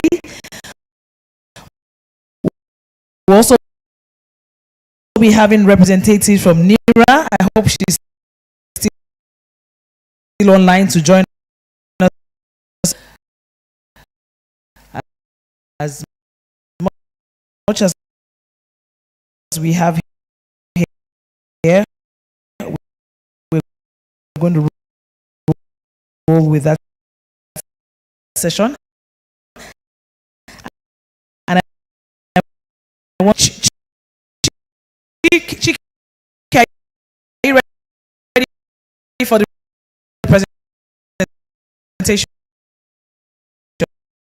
quickly.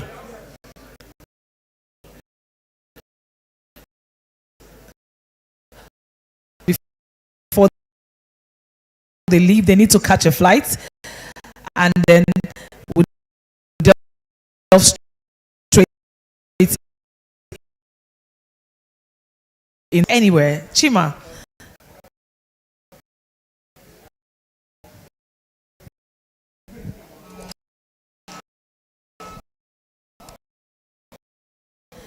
Please let us know those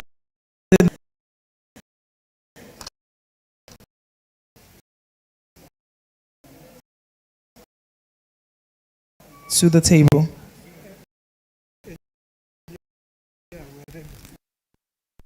Okay, please do us the honors in the presentation. All right, Mr. Chairman, sir, you're going to help us with this presentation? Yes. And quickly, yes. Cloud and digital encoder, CloudFlex first. CloudFlex first. CloudFlex first.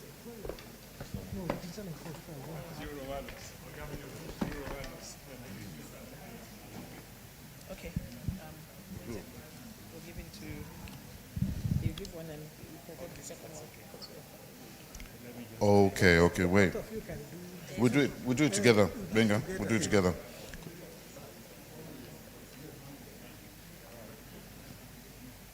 Okay, just quickly, sorry, my panelists.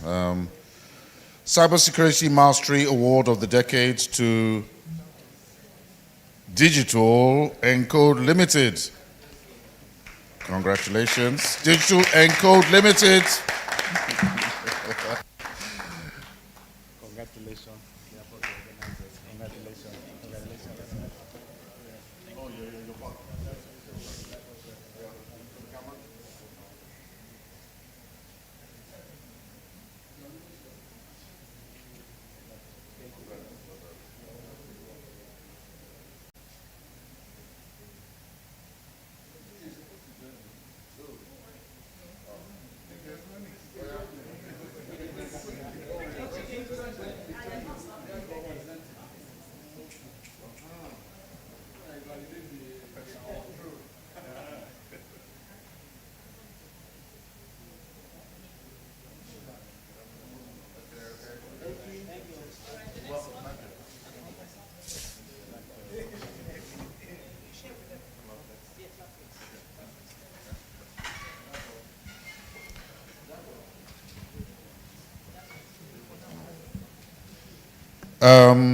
The Innovation Award goes to CloudFlex Computing Services Limited.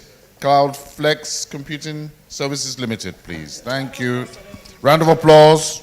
Thank you. Who? Yes, oh, yes. Please, my brother, Dr. Ike. Yeah, I call him Dr. Ike. He's my yes, please join us. Please join us. Yes, we'll present. This is a heavy one. Huh?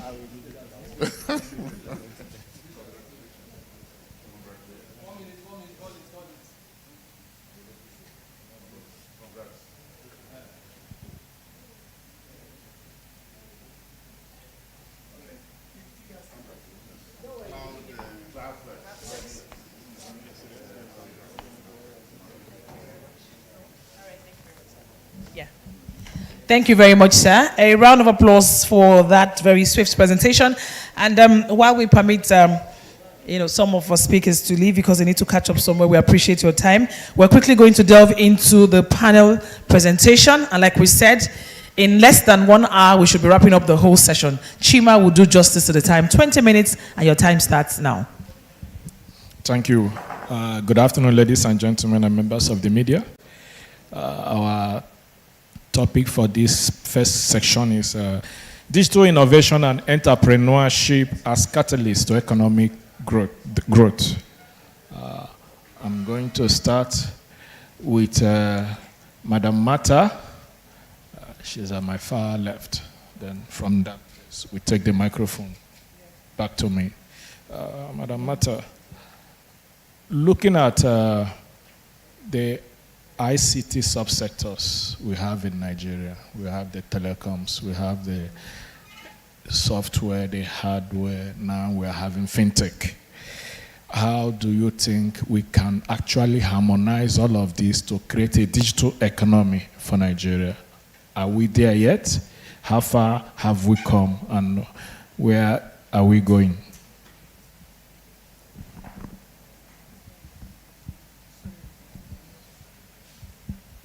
Okay, thank you very much for that beautiful question. First of all, I want to thank Nitra for giving me this opportunity. Before I even knew them as Nitra, over the years, over a decade, this association has been a pillar for Wheaton's progress. And they have continued to support us, tell our stories, and given us the leverage that we have today. So I want to say a big thank you for this opportunity as well. So talking about how far have these how far have we gone? Are we there yet? I don't think we are there yet. Although we know quite well from the speeches of the previous speakers and with what we see, the ministry has been doing exceeding well. The policies rolled out by Nitra and the ministry has been is laudable. But we see that for economic growth, women have not achieved their full economic potential in terms of contributing to the GDP. And because of that, I am of the opinion that even though it is celebrated that GDP has contributed about 17.2 or so, 17 points plus to the national GDP, if women are opportuned to really achieve their full potentials in the digital economy, that could even go as high up to 30% in my own projection. We see clearly that across the country, with all the efforts put together, women are still lagging behind. Will you believe if I tell you that there are some places in this country, as at last week, we look at the social media statistics, and that can be superimposed on the general usage of ICT. In some states, we have as little as 7% usage by women compared to men. So that means for every 100 people, only 7 are women who are utilizing the internet productively. So I don't think we are there yet. Even though the government is playing its role, I believe that more needs to be done and stakeholders need to come on board to support the government to get more women on board so that we can achieve full potentials and build our GDP. Thank you. Thank you. Same question. Can you repeat the question, please? We have these different subsectors of the ICT. How can we harmonize them to ensure we have a digital? Like I said, thank you very much for the question. Like I said in my welcome address, I think one of the things that's holding us back in really taking advantage of all the opportunities that exist from the different subsectors of the ICT, let's break it down, we look at the telecom sector providing voice communication and data communication. We look at the IT part of it that's providing the data processing and security and control. We have the Internet of Things that is providing data acquisition, ability to monitor remote assets, especially nowadays assets that are unpowered assets. Opening up the door for things like smart agriculture, supply chain management, digital oil fields where you can put sensors in the oil fields, collect the necessary data that is essential for analysis in order to set the rate at which the oil leaves the ground and determine how much oil or what percentage of oil, water, and gas you'll get. The difference between having a digital oil field operating and not having a digital oil field operating gives rise to losses or gains of millions of dollars per day, per month, and so on. So when you look at the breakdown, the communication technology, the analysis, processing, storage, backup technology, the data acquisition technology, and then you take the fourth part, which is essentially who is going to operate all this technology. And when you talk about operation, you're looking at, okay, we have the engineers, you have the designers, the engineers, the deployment, and those are people that we tend to think about in terms of ICT. We focus on the technical people. But I want to throw into the mix and say that if the decision makers, if the business people do not key in to ICT, if the business people, the people who sign the checks, who approve the budgets, who decide on the direction, if they don't key in, then we have a problem and we'll never get there. Because they're the ones who would decide whether the project is laudable or whether it's reasonable or timely and so on and so forth. And it's not just about saying they should, but we as an industry need to take very seriously the education of the leadership of business in this country. The leadership of business in this country, I don't think, has the time or has made the time to learn enough about how ICT can have a very positive impact on their operations. In the banking sector, there has been, excuse me, a dramatic adoption of ICT. I remember about 2 years ago and before in the United States, I could not make a transfer, an instant transfer, from my account to another individual's account. I had to use something they call bill pay, which takes 5 days. And they asked me, when I asked them why they didn't have what we had in Nigeria, they said, why do you need to move money so fast? And if you really want to move money so fast, go to the bank and do it there. And I thought, well, I thought the United States was ahead of Nigeria. But it turns out that we were ahead. So the Nigerian banking industry has gone really far as fintech is concerned, or the use and application of fintech. But in other sectors, what are we seeing?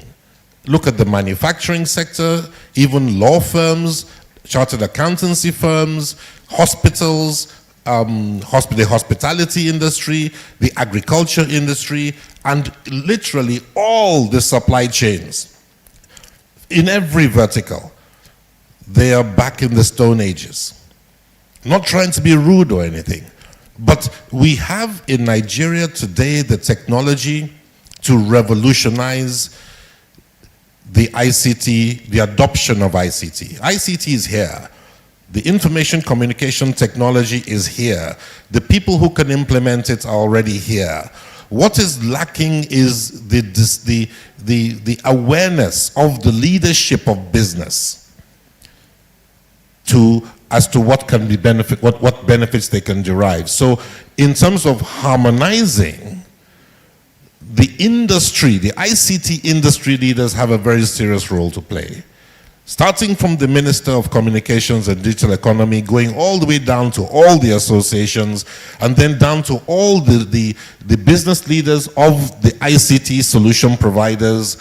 Then we're now talking about how do we educate the leaders and how do we get the leaders to adopt ICT, because until we automate business here, and that's really where the harmonization takes place.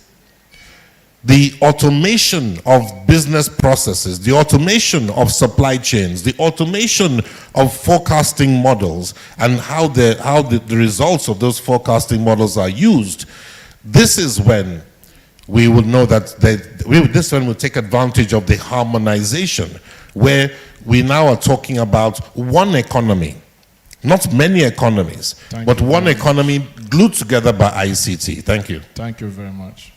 Madam Choma, the same question. Which is? The ICT subsectors, harmonizing them. Are we on the right track? And how can we get it right? Well, I would say that progress is being made, but the question also needs to speak to the foundation. The foundation is the level of literacy in the country. So a lot of people don't understand that ICT is actually a tool to make money. It was sounding very esoteric until people started understanding that, you can actually is an enabler of business. So the various sectors would need to collaborate, which is what we're doing here. There have to be cooperations between the regulators and the operators, and we see Nitra as a body that helps to give information on what the ICT sector is doing. So I think it's a work in progress, and it needs to probably happen faster than is happening. But I say the level of literacy is part of the issue, and what my sister had said about women, it starts from even the basic education, the STEM education, the girl child. When you have a daughter, you're giving her Barbie dolls to plait her hair, and then you're giving the boy maybe a car, mechanized car to break and then put together again. So, and there has to be some level of affirmative action too, because we know that the number of women in Nigeria, I don't want to quote numbers because of quality of data, as Doc had mentioned, but I know that even from our homes, we know how women contribute and all that. So if we have women on board and there's certain policies, at NIDA, for instance, we actually do a lot of things that I get towards getting the girl child interested in engineering, in the sciences. Thank you. Thank you, madam. Many years ago, I think far back in 2001, when the NIDA came up with the national IT policy, the aim was to have 500,000 IT experts, software engineers, by every year. Every year.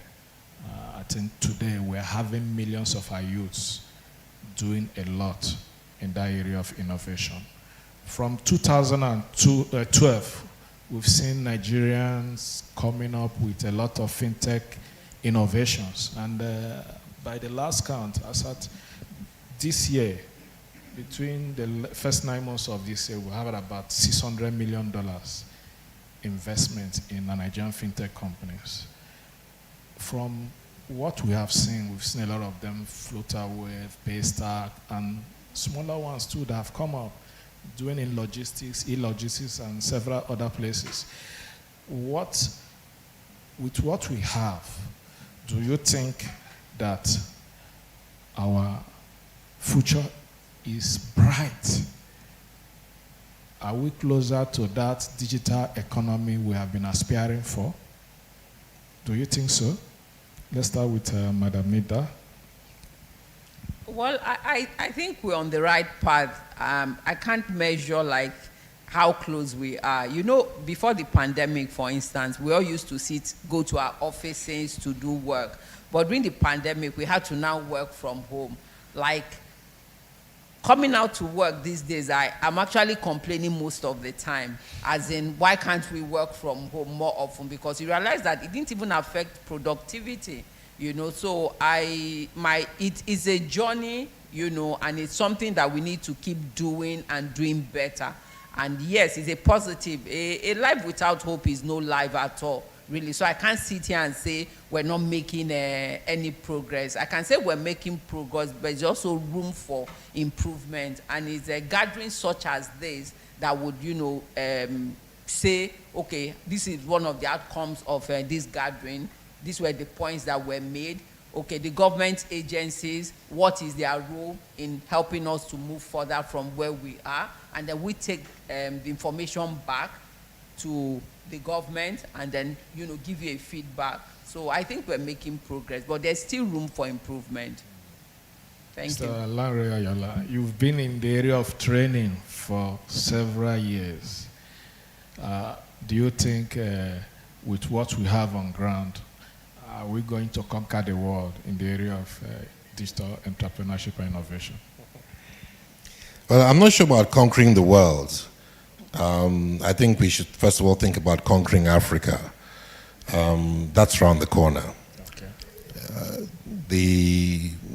But to answer your question, where are we? How close are we to really reaping the benefits of ICT and how close are we to a situation where ICT is actually utilized in a manner that would have a profound and dramatic impact on the economy? I think we're probably about 5 years away from that. You see, first of all, a man cannot run until he has legs.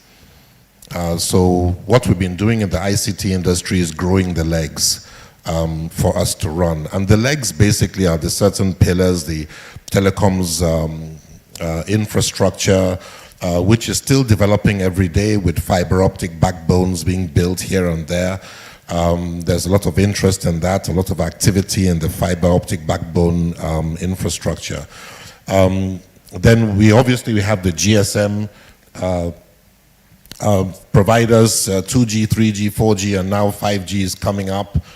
And we have a new one on the block now, which is 0G. 0G is something that people have not thought about. 0G is communication at 868 megahertz, utilizing very small packets of data to communicate useful information in the data capture sphere. And that's in the area where you have Sigfox operating in that area. And with the 0G network, which provides you with very, very low power communication, provides you with the ability to use wireless devices that have battery lives in years, the ability to low cost of devices, low cost of connectivity, etc. That now gives you a massive data capture capability in the economy as a whole. So where does this play? Because when we talk about how close are we to success, how do we define success? Is success defined by the amount of money that is harvested from the economy and passing through and changing hands? Is it defined as how many people are employed? Is it defined as how easy does it make our lives? So we first of all have to define that. But if we look at the opportunity for governments, state governments, local governments, the federal government, to harvest revenue using the ICT infrastructure. Take, for example, smart water metering, smart electricity metering, smart gas metering, smart parking solutions, smart traffic violation management systems. This is money that's being just going away right now, but today we have the technology. So why are we 5 years away? Just one second. Why are we 5 years away? We're 5 years away because it's going to take 5 years to get the decision makers to come on board and realize that they're sitting on multiple gold mines that they are not tapping. That's where the 5 years. But if the decision makers were on board today, it'll take us 1 year. Thank you very much, sir. Thank you. Madam. So one of a very authentic measure is economic growth. And economic growth is measured also using the GDP. A report by McKinsey stated that if the gender gap is breached the economic gender gap is breached, that the total contribution to global GDPs will be between 12 to 28 trillion dollars globally. So we can now project to say, okay, where do we fit in? The document, the policy by Nitra, SRAP, we have SRAP, we have NDI, EP. Now, I looked at that NDI-EP documents, policy. That's National Digital Innovation Entrepreneurship Startup Policy. And the number one thrust in that policy is advancing human capital. Just like the pillars, the number one is advancing human capital. That is harnessing the quality and relevance of the Nigerian population.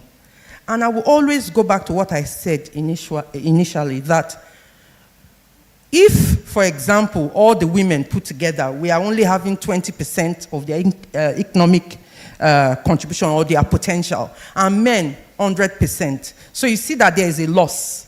So if the women can be, strengthened to get 100%, it doesn't reduce the percentage of the men. OECD advocates inclusive growth.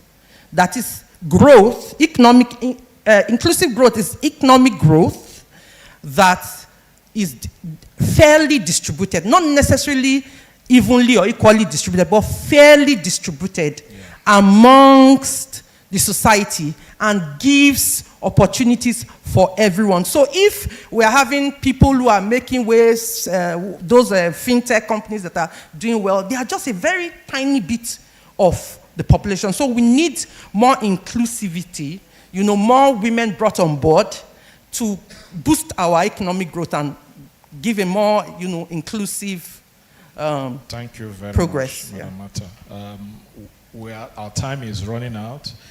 We are not going to talk about policies. We've heard about policies from NCC, policies from NIDA, and the policy also from the Ministry of Communication being driven to ensure there's harmonization.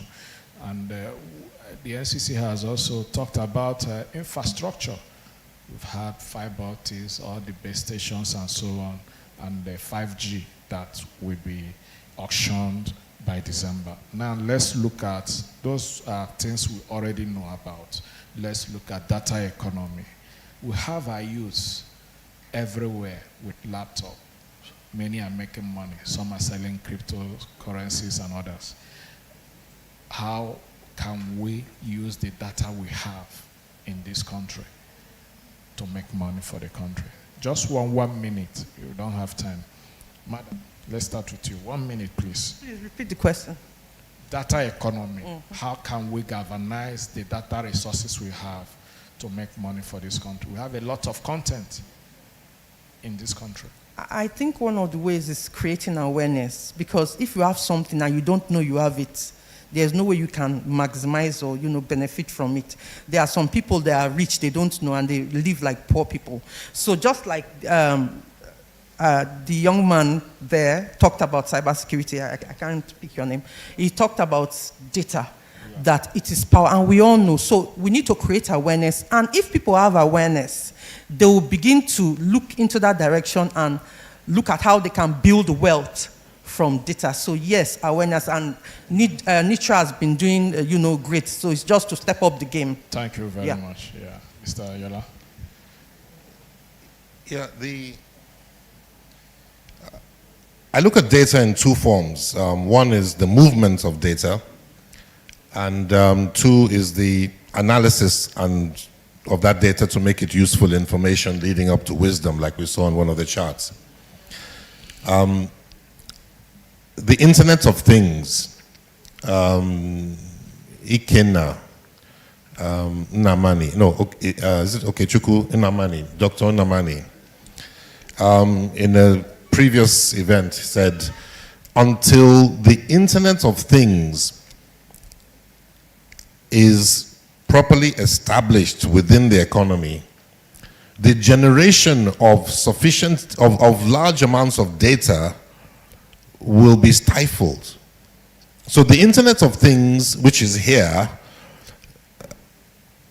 the 2G, 3G, 4G, and 0G is already here, will generate huge amounts of data that will generate huge amounts of opportunity to make money. Thank you so much. And in terms of the employment of youth, think about it.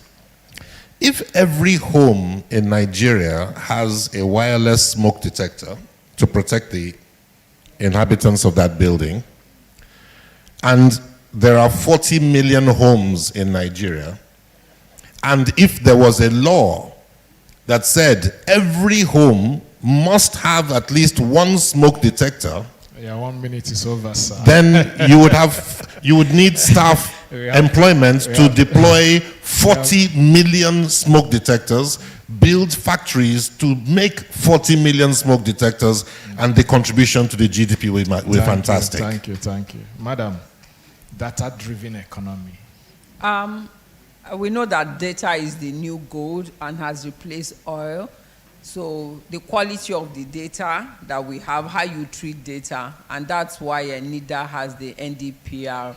So I think basically, you can sit on a gold mine, which is what data is, and not know what to do with it, and wouldn't know what, how to harness it to help grow the economy. And we're on the right path.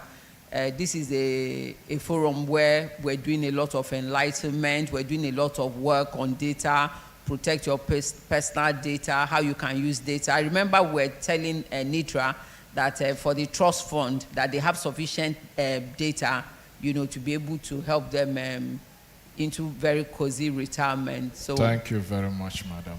Thank you very much, panel, for your time and for the input you have brought into this section. Thank you very much. Please, let's give it up for the panel discussants. And just a pause for photo session. Can we have the photographers do that quickly? Thank you very much. Time is fast spent, and we apologize for having to make you speak very quickly. The DP has a flight to catch, so I want to crave the indulgence of the next speaker. That is Dr. Oluseyi Akindeyinde, a CTO Digital and Code, to be ready for your presentation. You're going to be telling us the impact of blockchain in a digitized economy. And that, of course, we want you to do that in 10 minutes or less, after which the CloudFlex CEO would coordinate the final panel discussion, and then we'll call it a day, so that those that want to run out of Lagos will do that quickly. Let's just have you at the middle. If you have slides and all of that, okay, you don't have. Oh, just make it very brief. Thank you very much. Thank you very much. I appreciate it. He's already telling us that he's going to spend like 5 minutes. Thank you. I appreciate you for that in advance. Okay, remove the mask so we can recognize you when we see the pictures. Where is Mr. Chike? Okay.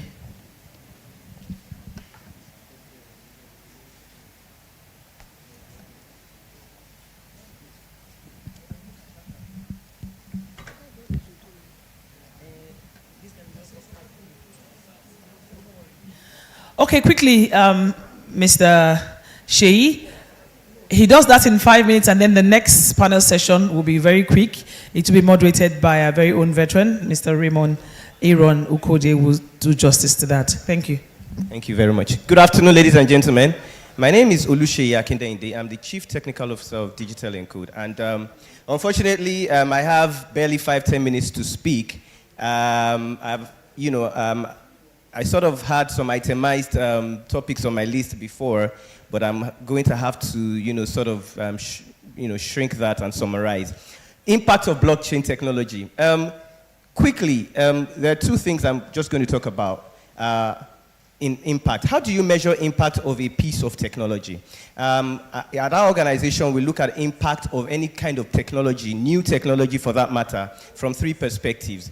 And the first is, as an organization or as an individual, does it make me money or does it make you money? The second is, does it save you money? Okay? And the third is, does it solve a problem?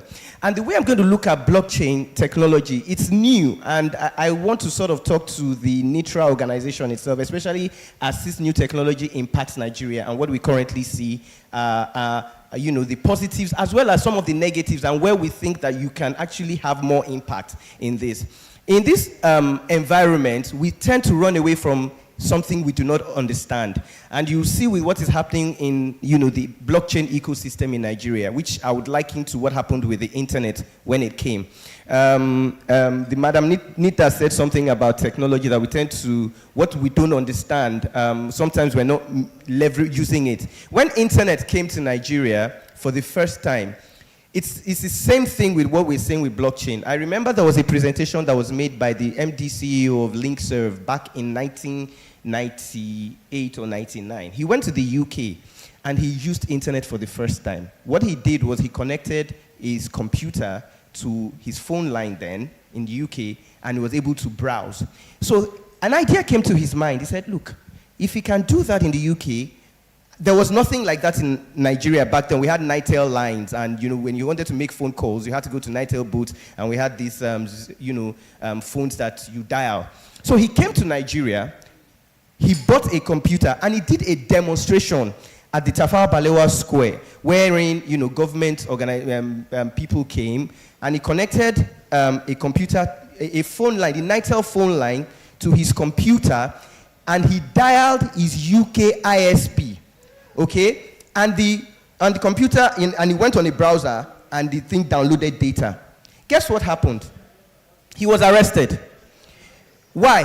Because at the time, they did not know that your Nitel line was capable of what? Doing voice as well as data. So to them, it was like, oh, you're using something that was meant to be used for phone for something that was carrying something we just did not understand. How were you able to access it? He was paying, at the time when he dialed his UK service provider, then international call was like, 300 naira a minute. But he did it. But he was arrested just because we did not know, that this was new technology and the impact the internet was going to have. Guess what is happening now? We are seeing the same thing with blockchain technology. Blockchain is, now if you look at the internet is the internet of information. So we have the internet where we can move information across, we can send emails, we can send video files, we can send music files. For blockchain, it is the internet of value. Now we cannot estimate what impact that will have. I'm going to give you two quick examples. Now, number one, now I'm going to just use as an example is what the central bank just launched is e-Naira. They've just launched the e-Naira. And I was thinking to myself, this is supposed to be on the blockchain. One of the problems we have in Nigeria, especially for government institutions, is things like voting. When we vote, we're talking about electronic voting, electronic voting, electronic voting. Blockchain technology is the best to use for electronic voting. Now, think about how the e-Naira works. I don't know if you've downloaded the wallet. When you download the wallet, they give you a name, and then they give you a wallet address. Now, somebody, remember when I said new technology should make me money, save me money, or solve a problem? In solving the problem of e-voting, if, for instance, there was something, imagine we wanted to vote with the e-Naira. So let's assume that once you do your voters registration, everything, they ask you to download the e-Naira, and government sends you one e-Naira. Anytime you register, once you register and you have your voters card, you'll be given one e-Naira as your vote token. Now, on the day, because it is programmable, it has something called smart contracts. You can program it. Once you have one e-Naira, on the day of election, say there are two people, candidate A and candidate B, it is very simple to use that technology to vote. On the day of election, if you want to vote for candidate A, send your one e-Naira to candidate A. If you want to vote for candidate B, send your one e-Naira to candidate B. Everything is on the blockchain. It is written. You can see it. You cannot falsify it. You cannot change it. There is nobody that will alter. Remember the last time we were talking about INEC server being hacked? There is nothing like server. It's infrastructure as a service. At the end of the day, you tally the votes for candidate A, vote for candidate B, you announce straight away, no long thing. That is the use of technology. We are not using it. Secondly, another thing you can use for, you can use the blockchain for. If you go to a pharmacy store and you buy a drug tablet, how do you know that this drug that I am buying is original. Yes, we have NAFDAC number. NAFDAC number is easy. If you buy a box of Panadol, for instance, and you finish using it, and you throw away the box, and I go and take the box, and I manufacture my own Panadol in my house, and I put my own in your... It has NAFDAC number written on it. That's not how to track. NAFDAC can leverage the blockchain to start to say, look, if you are a drug manufacturer, once you are manufacturing, all the details of the day it was manufactured, the process of manufacturing, the ingredients, everything will be put on the blockchain, and then you put a QR code, stick it onto the pack. If I, as the customer, walk into a drugstore and I want to buy, all I need is I pick up my mobile phone, I scan a QR code, it tells me everything about, I don't need to depend on what is written on that. That is a fantastic use case. These are things that entrepreneurs, the last panel session was talking about entrepreneurship. Those are things that you can use the blockchain for. Another thing is like certificate verification. Somebody comes to you, he says, I have, A, B, C, D, E, F, and then you have to write the school to verify. Most universities in Nigeria, most schools can start issuing certificates such that on your LinkedIn profile, whatever profile, you just put a URL to a block explorer. It is verifiable. We call it atomic. It is trust. You don't need a man in the middle to verify. Everything will be stored on the blockchain, and it is easily verified. There are all sorts of things. But what we are seeing right now, 3 days ago, we saw that because of the lack of understanding, and because, you see, the truth is the technology is very advanced for a lot of elderly people to understand. What we are seeing is that the people at the top doing the policy formulation are sort of getting entangled, mixed up with, this technology. So they are sort of, with the cryptocurrency world, which is where I'm going to come to the making money bit, they're blocking people's accounts for trading cryptocurrency, and it is the wrong thing to do. And I think that Nitra, maybe in another forum, with the permission of my COO and CVO, we as Digital and Code can organize a one-day session, fully sponsored by us. We'll bring the report, because we think the reporters can shape.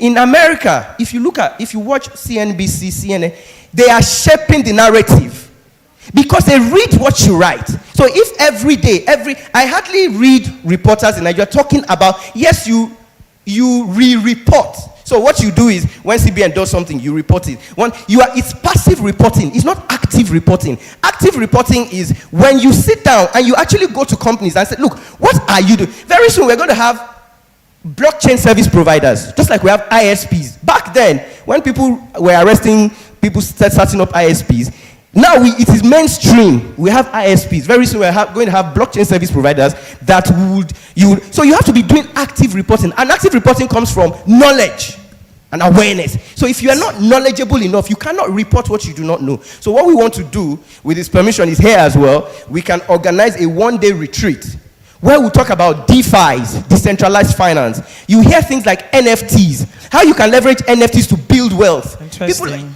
I'm just going to round up with this. Building wealth. Imagine a situation where we lack liquidity in Nigeria. So it means that if you want to buy a house, you want to buy this hotel, for instance.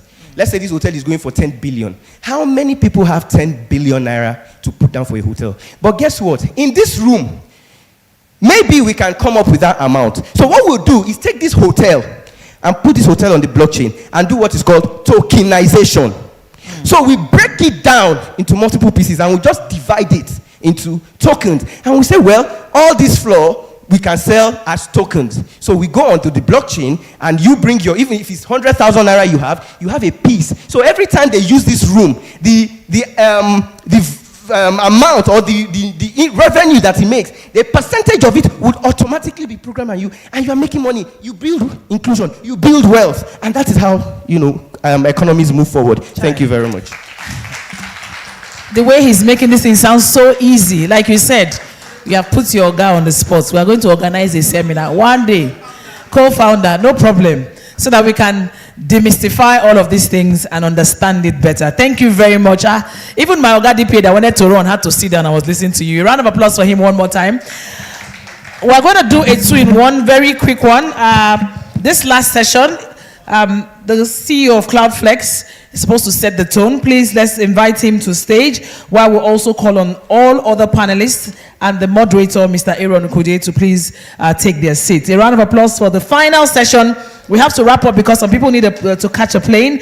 We'll be having Mr. Adejimo, please do us the honors of setting the tone for this discussion while he comes on stage. All the panelists for this session, ATCON, NCC, of course, RAC Center, Phase 3 Telecom, all of the representatives, please can we have you on the seat while I hand over the microphone to Mr. Adejimo. After he sets the tone, in another 5 minutes or so, then Mr. Aaron will do us the honors of moderating the session. Please can we have you on seat? The DPA of the NCC, please. Oh, please, I'm so sorry about that. Mr. Okay, please, thank you very much. Cloudflex CEO, Mr. Adejimo, thank you very much for your time and patience. Thank you very much. Can we also have someone online that will be joining in. Mr. Aaron, please, just take your seat there so that as soon as the Cloudflex rep does his thing, and then we'll kickstart. Thank you very much, Mr. Adejimo. You can just do yours from here and then join them afterwards. Thank you.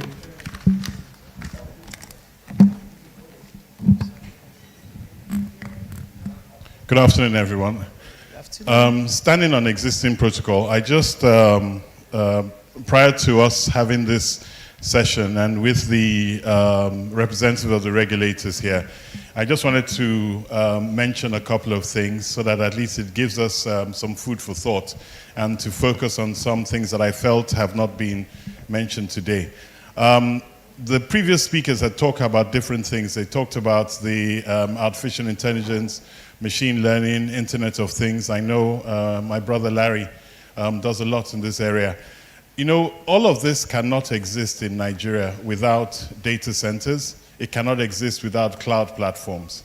I was just reflecting on it and I thought to myself, my company Cloudflex is the only cloud company in Nigeria that we're not a connectivity company.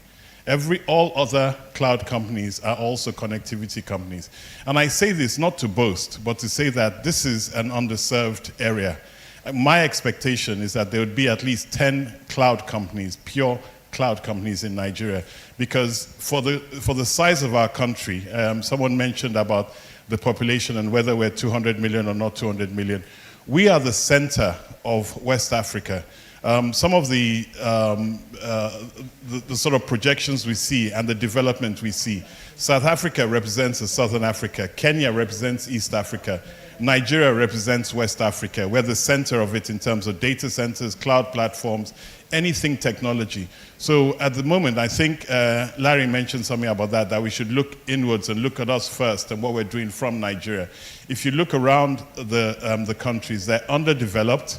They're looking at Nigeria for this development, and they're looking at Nigeria as a platform to serve that development in there. So I feel that if we look at this from that point of view, that to develop the industry in Nigeria, and the reason why I say this is that 95% of cloud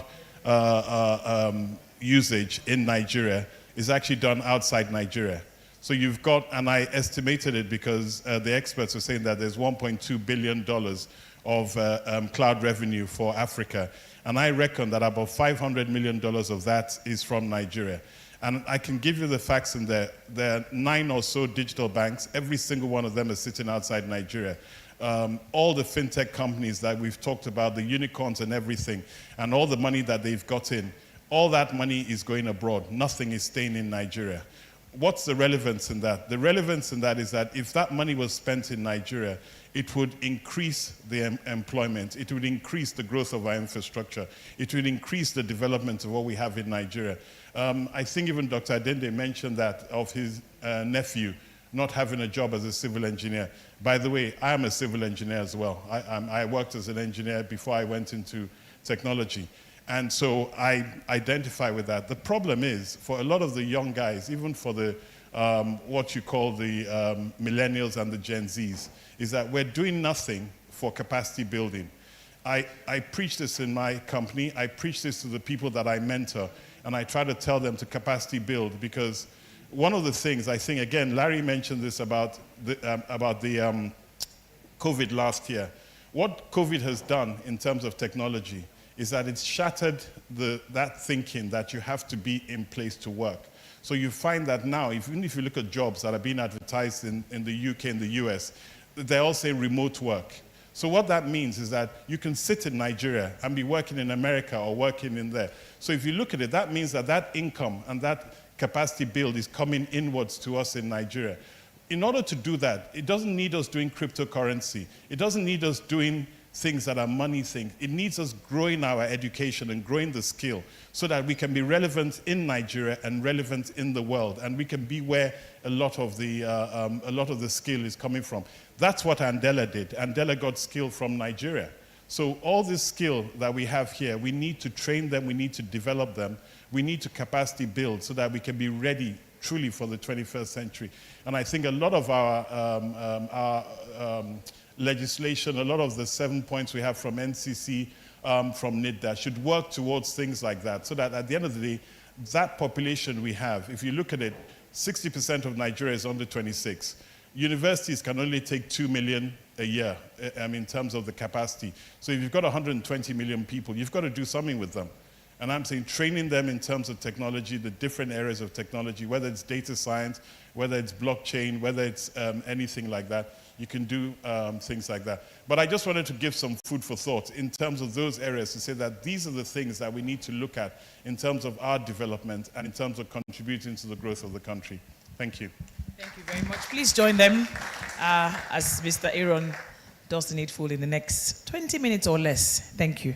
Okay, I'm going to be very brief. I'm told I stand between lunch and those who need to travel quickly.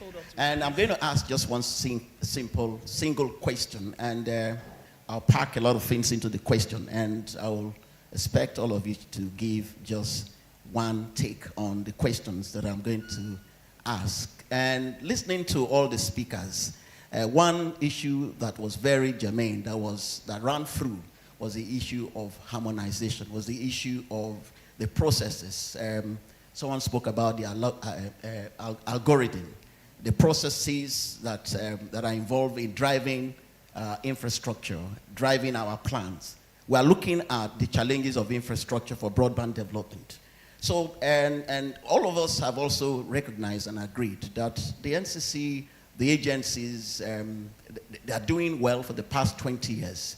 But we have also recognized there are challenges of infrastructure. We've done very well at the first mile.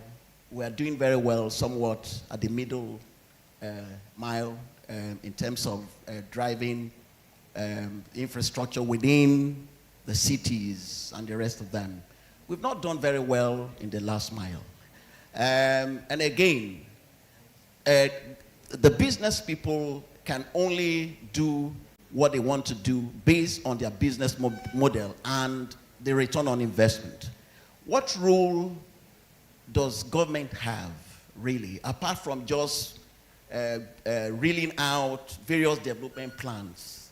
What role do they have? When I ask this question, I have in mind what some other governments are doing, ensuring that the unserved, the underserved, and those areas that talking about reaching out some of those underserved areas, the ability to reach out to those people. When you look at what investment that government are putting into driving infrastructure, apart from the private involvement, what is your take on the role of government in ensuring that infrastructure, besides what the private people are doing, to ensure that infrastructure gets to the unserved areas, the last mile?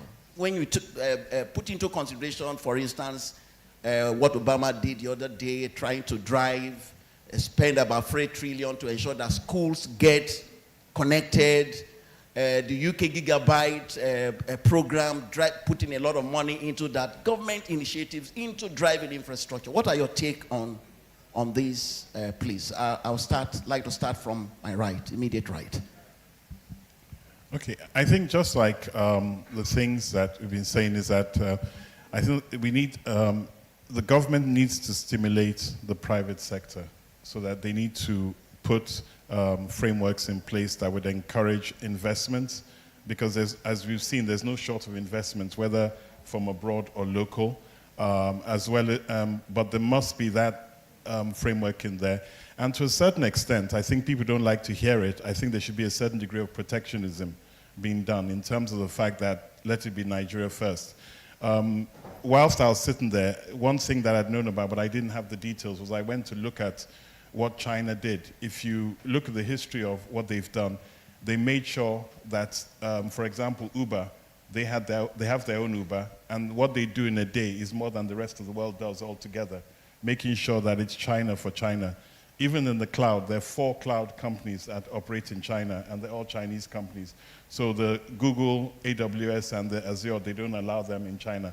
I'm not asking us to go that far, but I'm saying there should be a recognition that rather than pushing the money out and that investment and what is being spent in the private sector, they should be encouraged for that to be spent within, so that there can be growth within and there can be that capacity building within the country. Dr. Coker, please.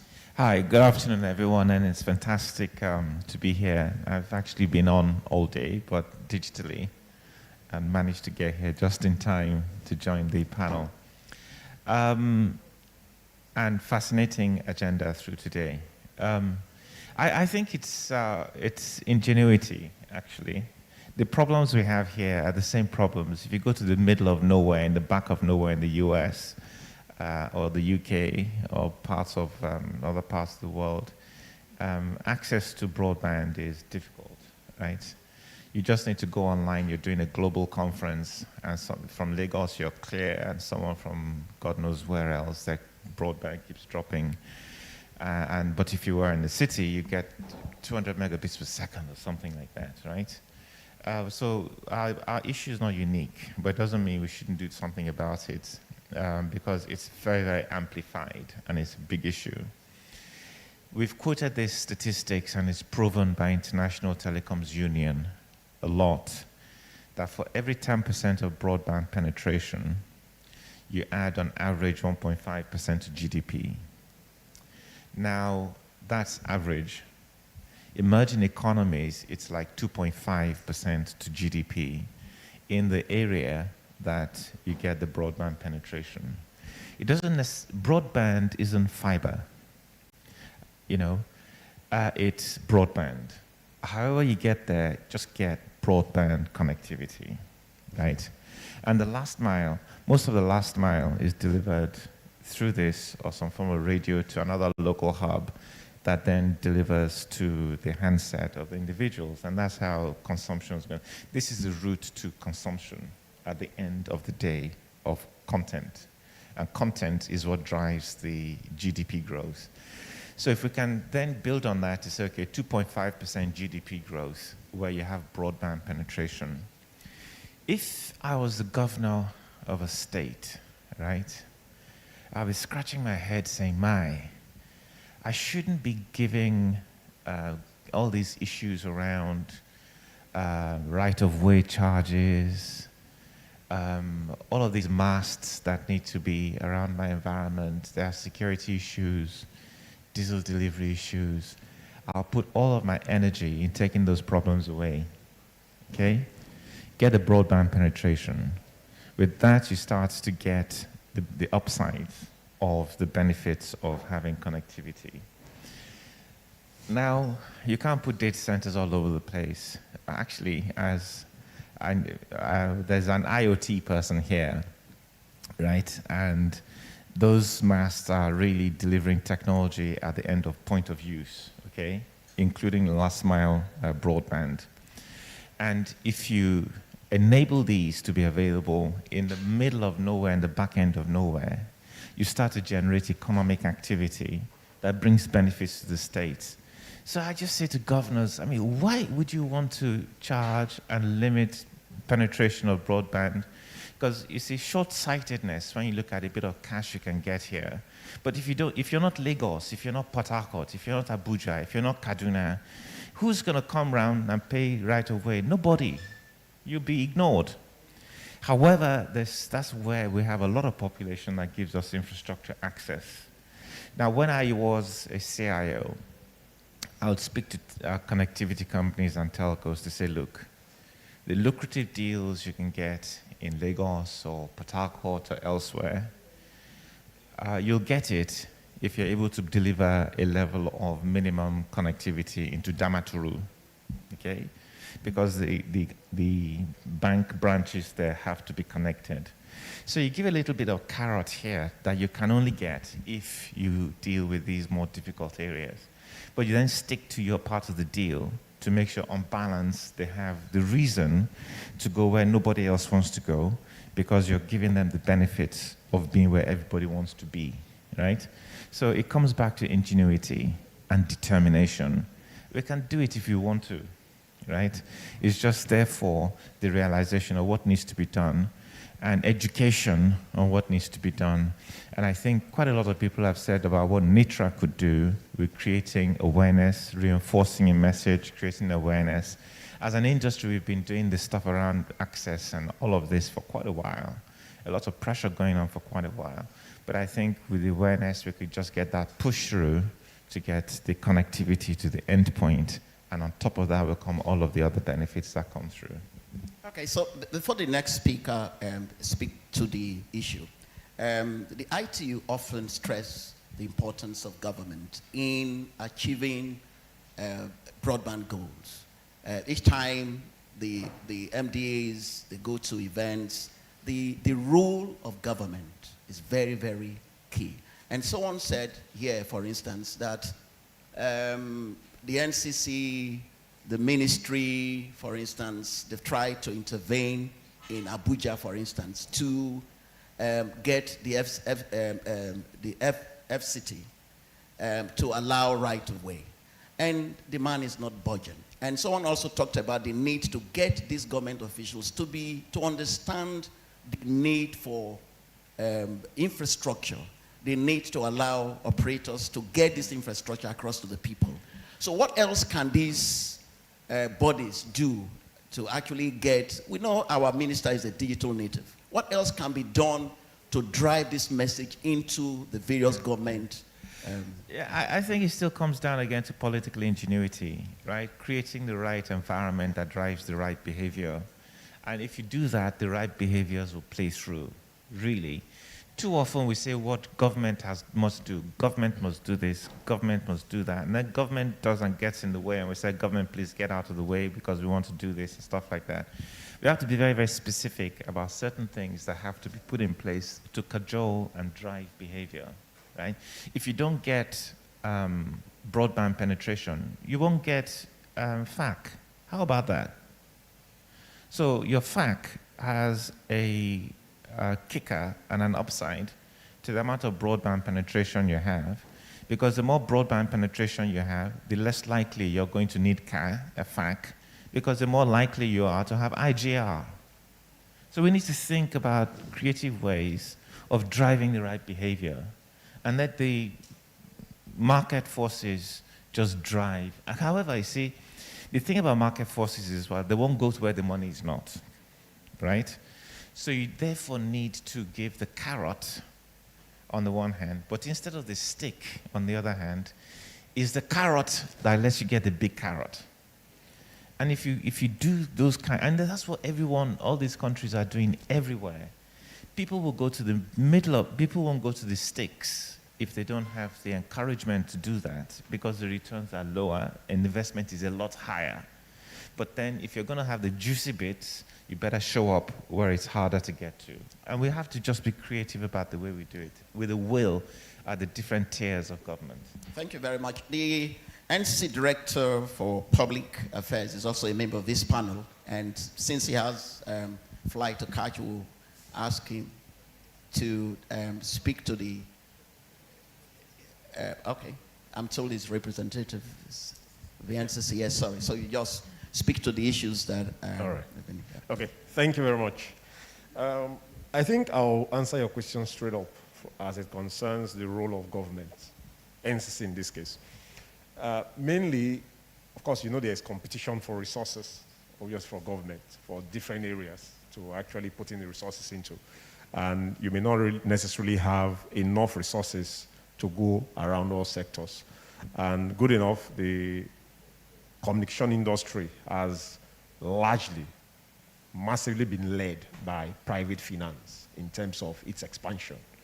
And what government role is to make sure that the right policies, the right frameworks, and the right incentives are in place to actually encourage that continuous flow of private finance in that particular space. And now coming back to what NCC has done in the past and what we're trying to do to try and make sure that that continues, is in terms of some of the frameworks that has been put in place. I'll just give a very few examples. I think Mr. Coker mentioned something earlier, which is in respect to ensuring that that last mile access is there all around. You need to put in those frameworks. For example, we have the active infrastructure sharing framework that we had to develop. But because we found out that there are scenarios, we are speaking about the underserved and unserved areas earlier. There are scenarios where you cannot necessarily have two providers deploy infrastructure and economically be able to operate them in that area. So we had to come up with the active infrastructure sharing framework, a national roaming framework, so you can have just one particular provider putting the infrastructure, the active infrastructure in there, and all other providers can actually leverage on that same infrastructure to serve the same markets. So thus reducing your CapEx expenditure for that area, reducing your OpEx expenditure for that area. So instead of, say, for example, having 4 different providers providing 4 different infrastructures to serve that particular area, one infrastructure is enough, so you save up CapEx, and the OpEx for the 4 other sites, you save the OpEx. So that's just, by the way, some of the policies that are, or frameworks that NCC has actually put in place. I don't want to belabor a lot of the problems and challenges. I think Mr. Engineer Adebayo stated it earlier, the speech from the EVC, and some of the other panelists stated some of the challenges that we've been having, so I won't go into that. But the main thing really is, yes, those challenges, they've lingered, they need to be addressed, and there need to be some behavioral change in terms of long-termism to have key decision makers look at the long-term impact of whatever decision is being taken at the short term. For example, the high right of way charges. If you know that there's a huge economic activity that will be generated by that infrastructure being deployed in your locality, which can lead to increase in taxation revenue from the increased business activity that will be taken up in your area, that will actually more than compensate for that short-term right-of-way charges you are putting in there. And that's where Nitra actually comes in here also, to try and get that narrative out there and push it very hard. Because if the key decision makers know the impact, they may know the impact, but that impact is not being reinforced. Like one very popular person said that when you actually say something and you reinforce and reinforce and reinforce it, sometimes if it's a lie, it becomes the truth. You know, it's something that's actually reinforced. It's something that they're hearing. If a governor keeps hearing, or a key decision maker keeps hearing that, look, more infrastructure in this area will lead to better outcomes for my state or better outcomes for my locality, then if he's hearing something contrary, he's even able to question whatever he's hearing. And that's why I said Nitra, the press, the fourth realm, as you are referred to, is very critical in this area. So I'd like to stop there because there are quite a couple of other things that I would have loved to say. Thank you. Oh, okay, so please, some indulgence, please. Just indulgence for a minute. The last speaker will just speak for a minute because we want the DPA to give a word to the MD of RAC Center. So we'll just give the speaker please. Thank you. So that we can wrap up this event. No, he will just speak for 1 minute, please, so that he will wrap up and... Well, in contributing to the ongoing discussion, what I want to say is not materially different from what the other discussants have said, but to emphasize the fact that the role of Nitra, as some of my colleagues have mentioned, is really very important. We want to see a change in the priority of decision makers, and that can happen if the media that reports and covers this sector actually pushes that narrative to the front burner. For instance, as a governor, you're sitting down to draw a budget for your state. Between a road infrastructure and an ICT infrastructure, in this 21st century, which one is more important?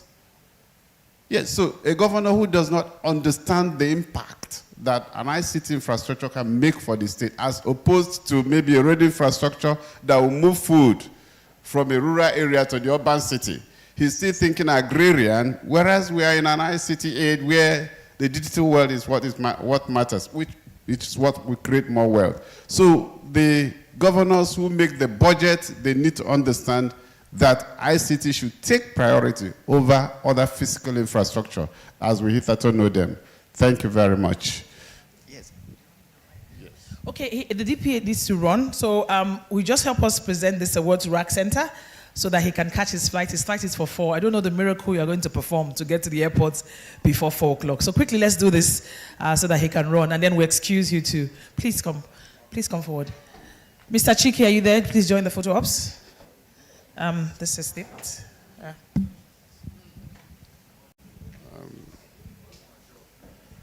RAC, on behalf of the Nitra, I am honored to be making this presentation to you, and I want to congratulate you for the wonderful work that you're doing in Nigeria. The data center that you run provides seamless services for other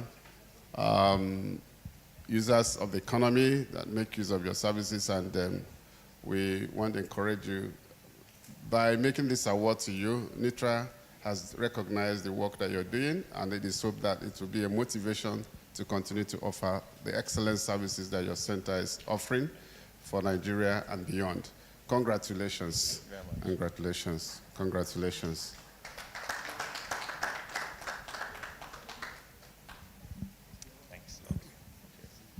Thank you very much, sir. We wish you would join in mercies back, and please share your miracle if you miss the flight at 4 o'clock. Thank you very much, and we apologize for keeping you for this one. All right, thank you very much. So, Mr. Aaron, okay. I hand over the mic to Phase 3 Telecom while you direct your question to him. Yes. So go ahead and have your take. The representative of Phase 3, please. Okay, thank you very much.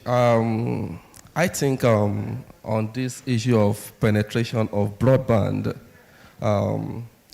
the whole lot of jobs still reside on the government. I say government by all levels of government, but championed practically by the federal government. If we check all the bodies and institutions that manage activities, they all belong to the government. National Orientation Agency, we look at Standard Organization of Nigeria, the NCC, because if we check the issues paramount to this penetration, it resides with insecurity, vandalism, and also quality of jobs. For instance, the rail line between Abuja, Kaduna was attacked about 21st of October, or thereabouts. And it affected 2 major sectors of the economy, the transportation and the telecoms. The transportation sector suffered a lot. Many travelers that rely solely on this means of traveling these days because of insecurity as well couldn't move for days, affecting the economy of that part of the country. Likewise, the rail track has become something of major right of way for deployment of fiber optic cables. So we can't really speak about expansion and penetration without addressing the issue of insecurity and coupled with vandalism. If you also look at the role of government agency in orientation of our friends, brothers, and sisters in the remote areas, the villages, that they don't take the understanding of what fiber optic cables mean when they see it along where they dwell. So they might take it as just a string or a wire, something, and vandalize because of the level of understanding they have. So there should be a lot of efforts by maybe orientation agency to educate, enlighten them that if this thing got damaged, it will bring hardship to you. You can't communicate with your siblings, your brothers and sisters in the cities. It will also affect the economy of your people in the cities.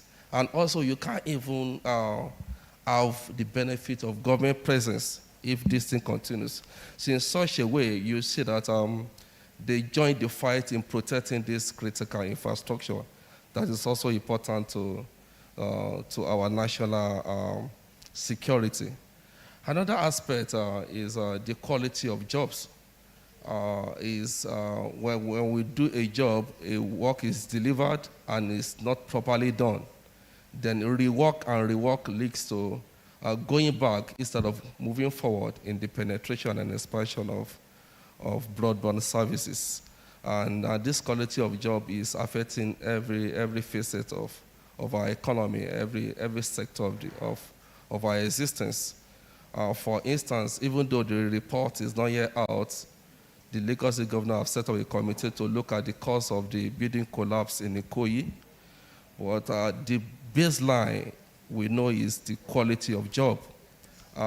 So if a job is not properly done, in this case, if you pick fiber deployment, for instance, a quality job should start from the manufacturing of fiber products, fiber optic products, cables rather. So what is the Standard Organization of Nigeria doing in importing substandard products into the country right from the ports?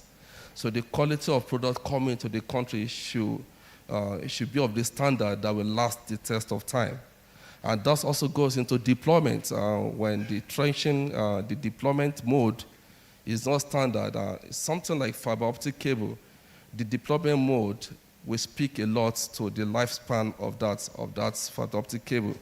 So if every indices and the tick sheet is properly done, you will see that such a deployment will last the period it should, and thereby more effort can go into more deployments. So if you can put our acts together and we can sensitize our government enough that where they should be doing, where they should be active and up and doing it, they should. I think we will have a faster speed and we'll be able to cover more grounds in penetrating nooks and crannies in broadband services. Okay, thank you very much. Looking at the faces of everyone, and they're saying that I think we should round up this session because we've done justice to the issue at hand. Thank you very much, Dr. Coker. Thank you very much, the MD of Cloudflex, yes, and the representative of Face Free for giving us your opinion on the issue. Thank you very much. It's the end of this session. Let's have the photo session, please, quickly. The photo session, after which the Vice Chairman of Nitra, Mr. Lucas Ajanoko, will give us the vote of thanks. And then lunch is served. Who else is hungry? I'm hungry. All right, picture session quickly. Mr. Lucas, please just come closely. We want to appreciate everybody. Mr. Lucas will do the appreciation. My man of the match today is a chairman of today's occasion. He was the first to be here and he stayed to the last. Thank you very much, sir. God bless you.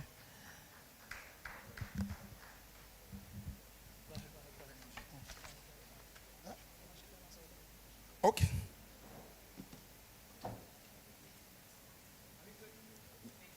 Thank you. Yes, my duty is very simple, to thank these beautiful people for their time here today.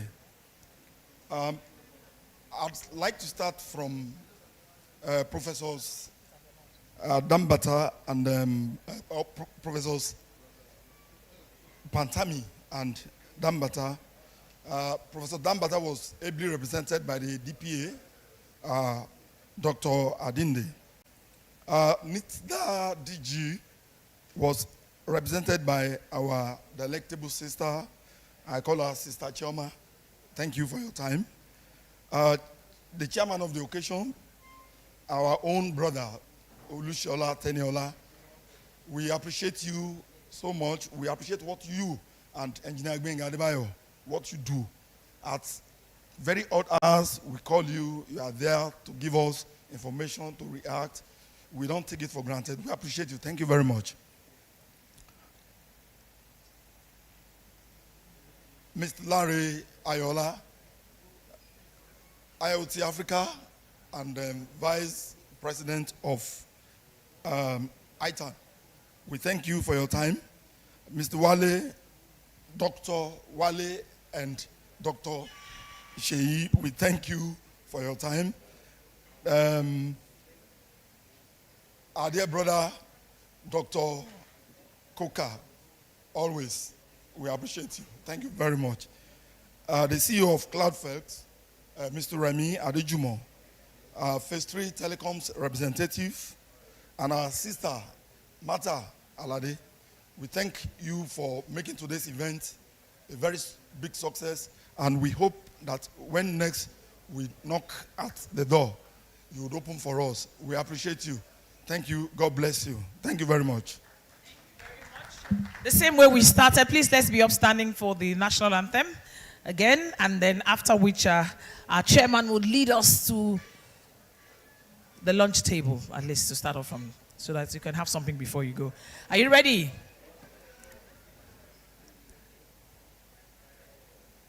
O God of creation, guide and lead.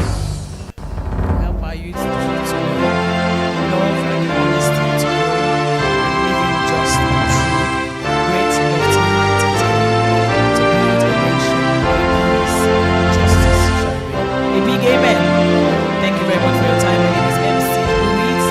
Honored to be on this spot today. And available to travel for any of your event, be it naming ceremony, housewarming, anything across the nation. I am here. I will also have visa to travel just in case. Thank you very much for your time. God bless you. Lunch is served. Please let's allow our chairman, Mr. Chairman, sir, Chike, please lead the delegates to the service point. It's buffet, rice stew, very plenty. But let's do, I guess, the honors of having a treat, and then we all can join. Thank you very much. Light music, please, DJ. Thank you very much for your time. Safe journey back home.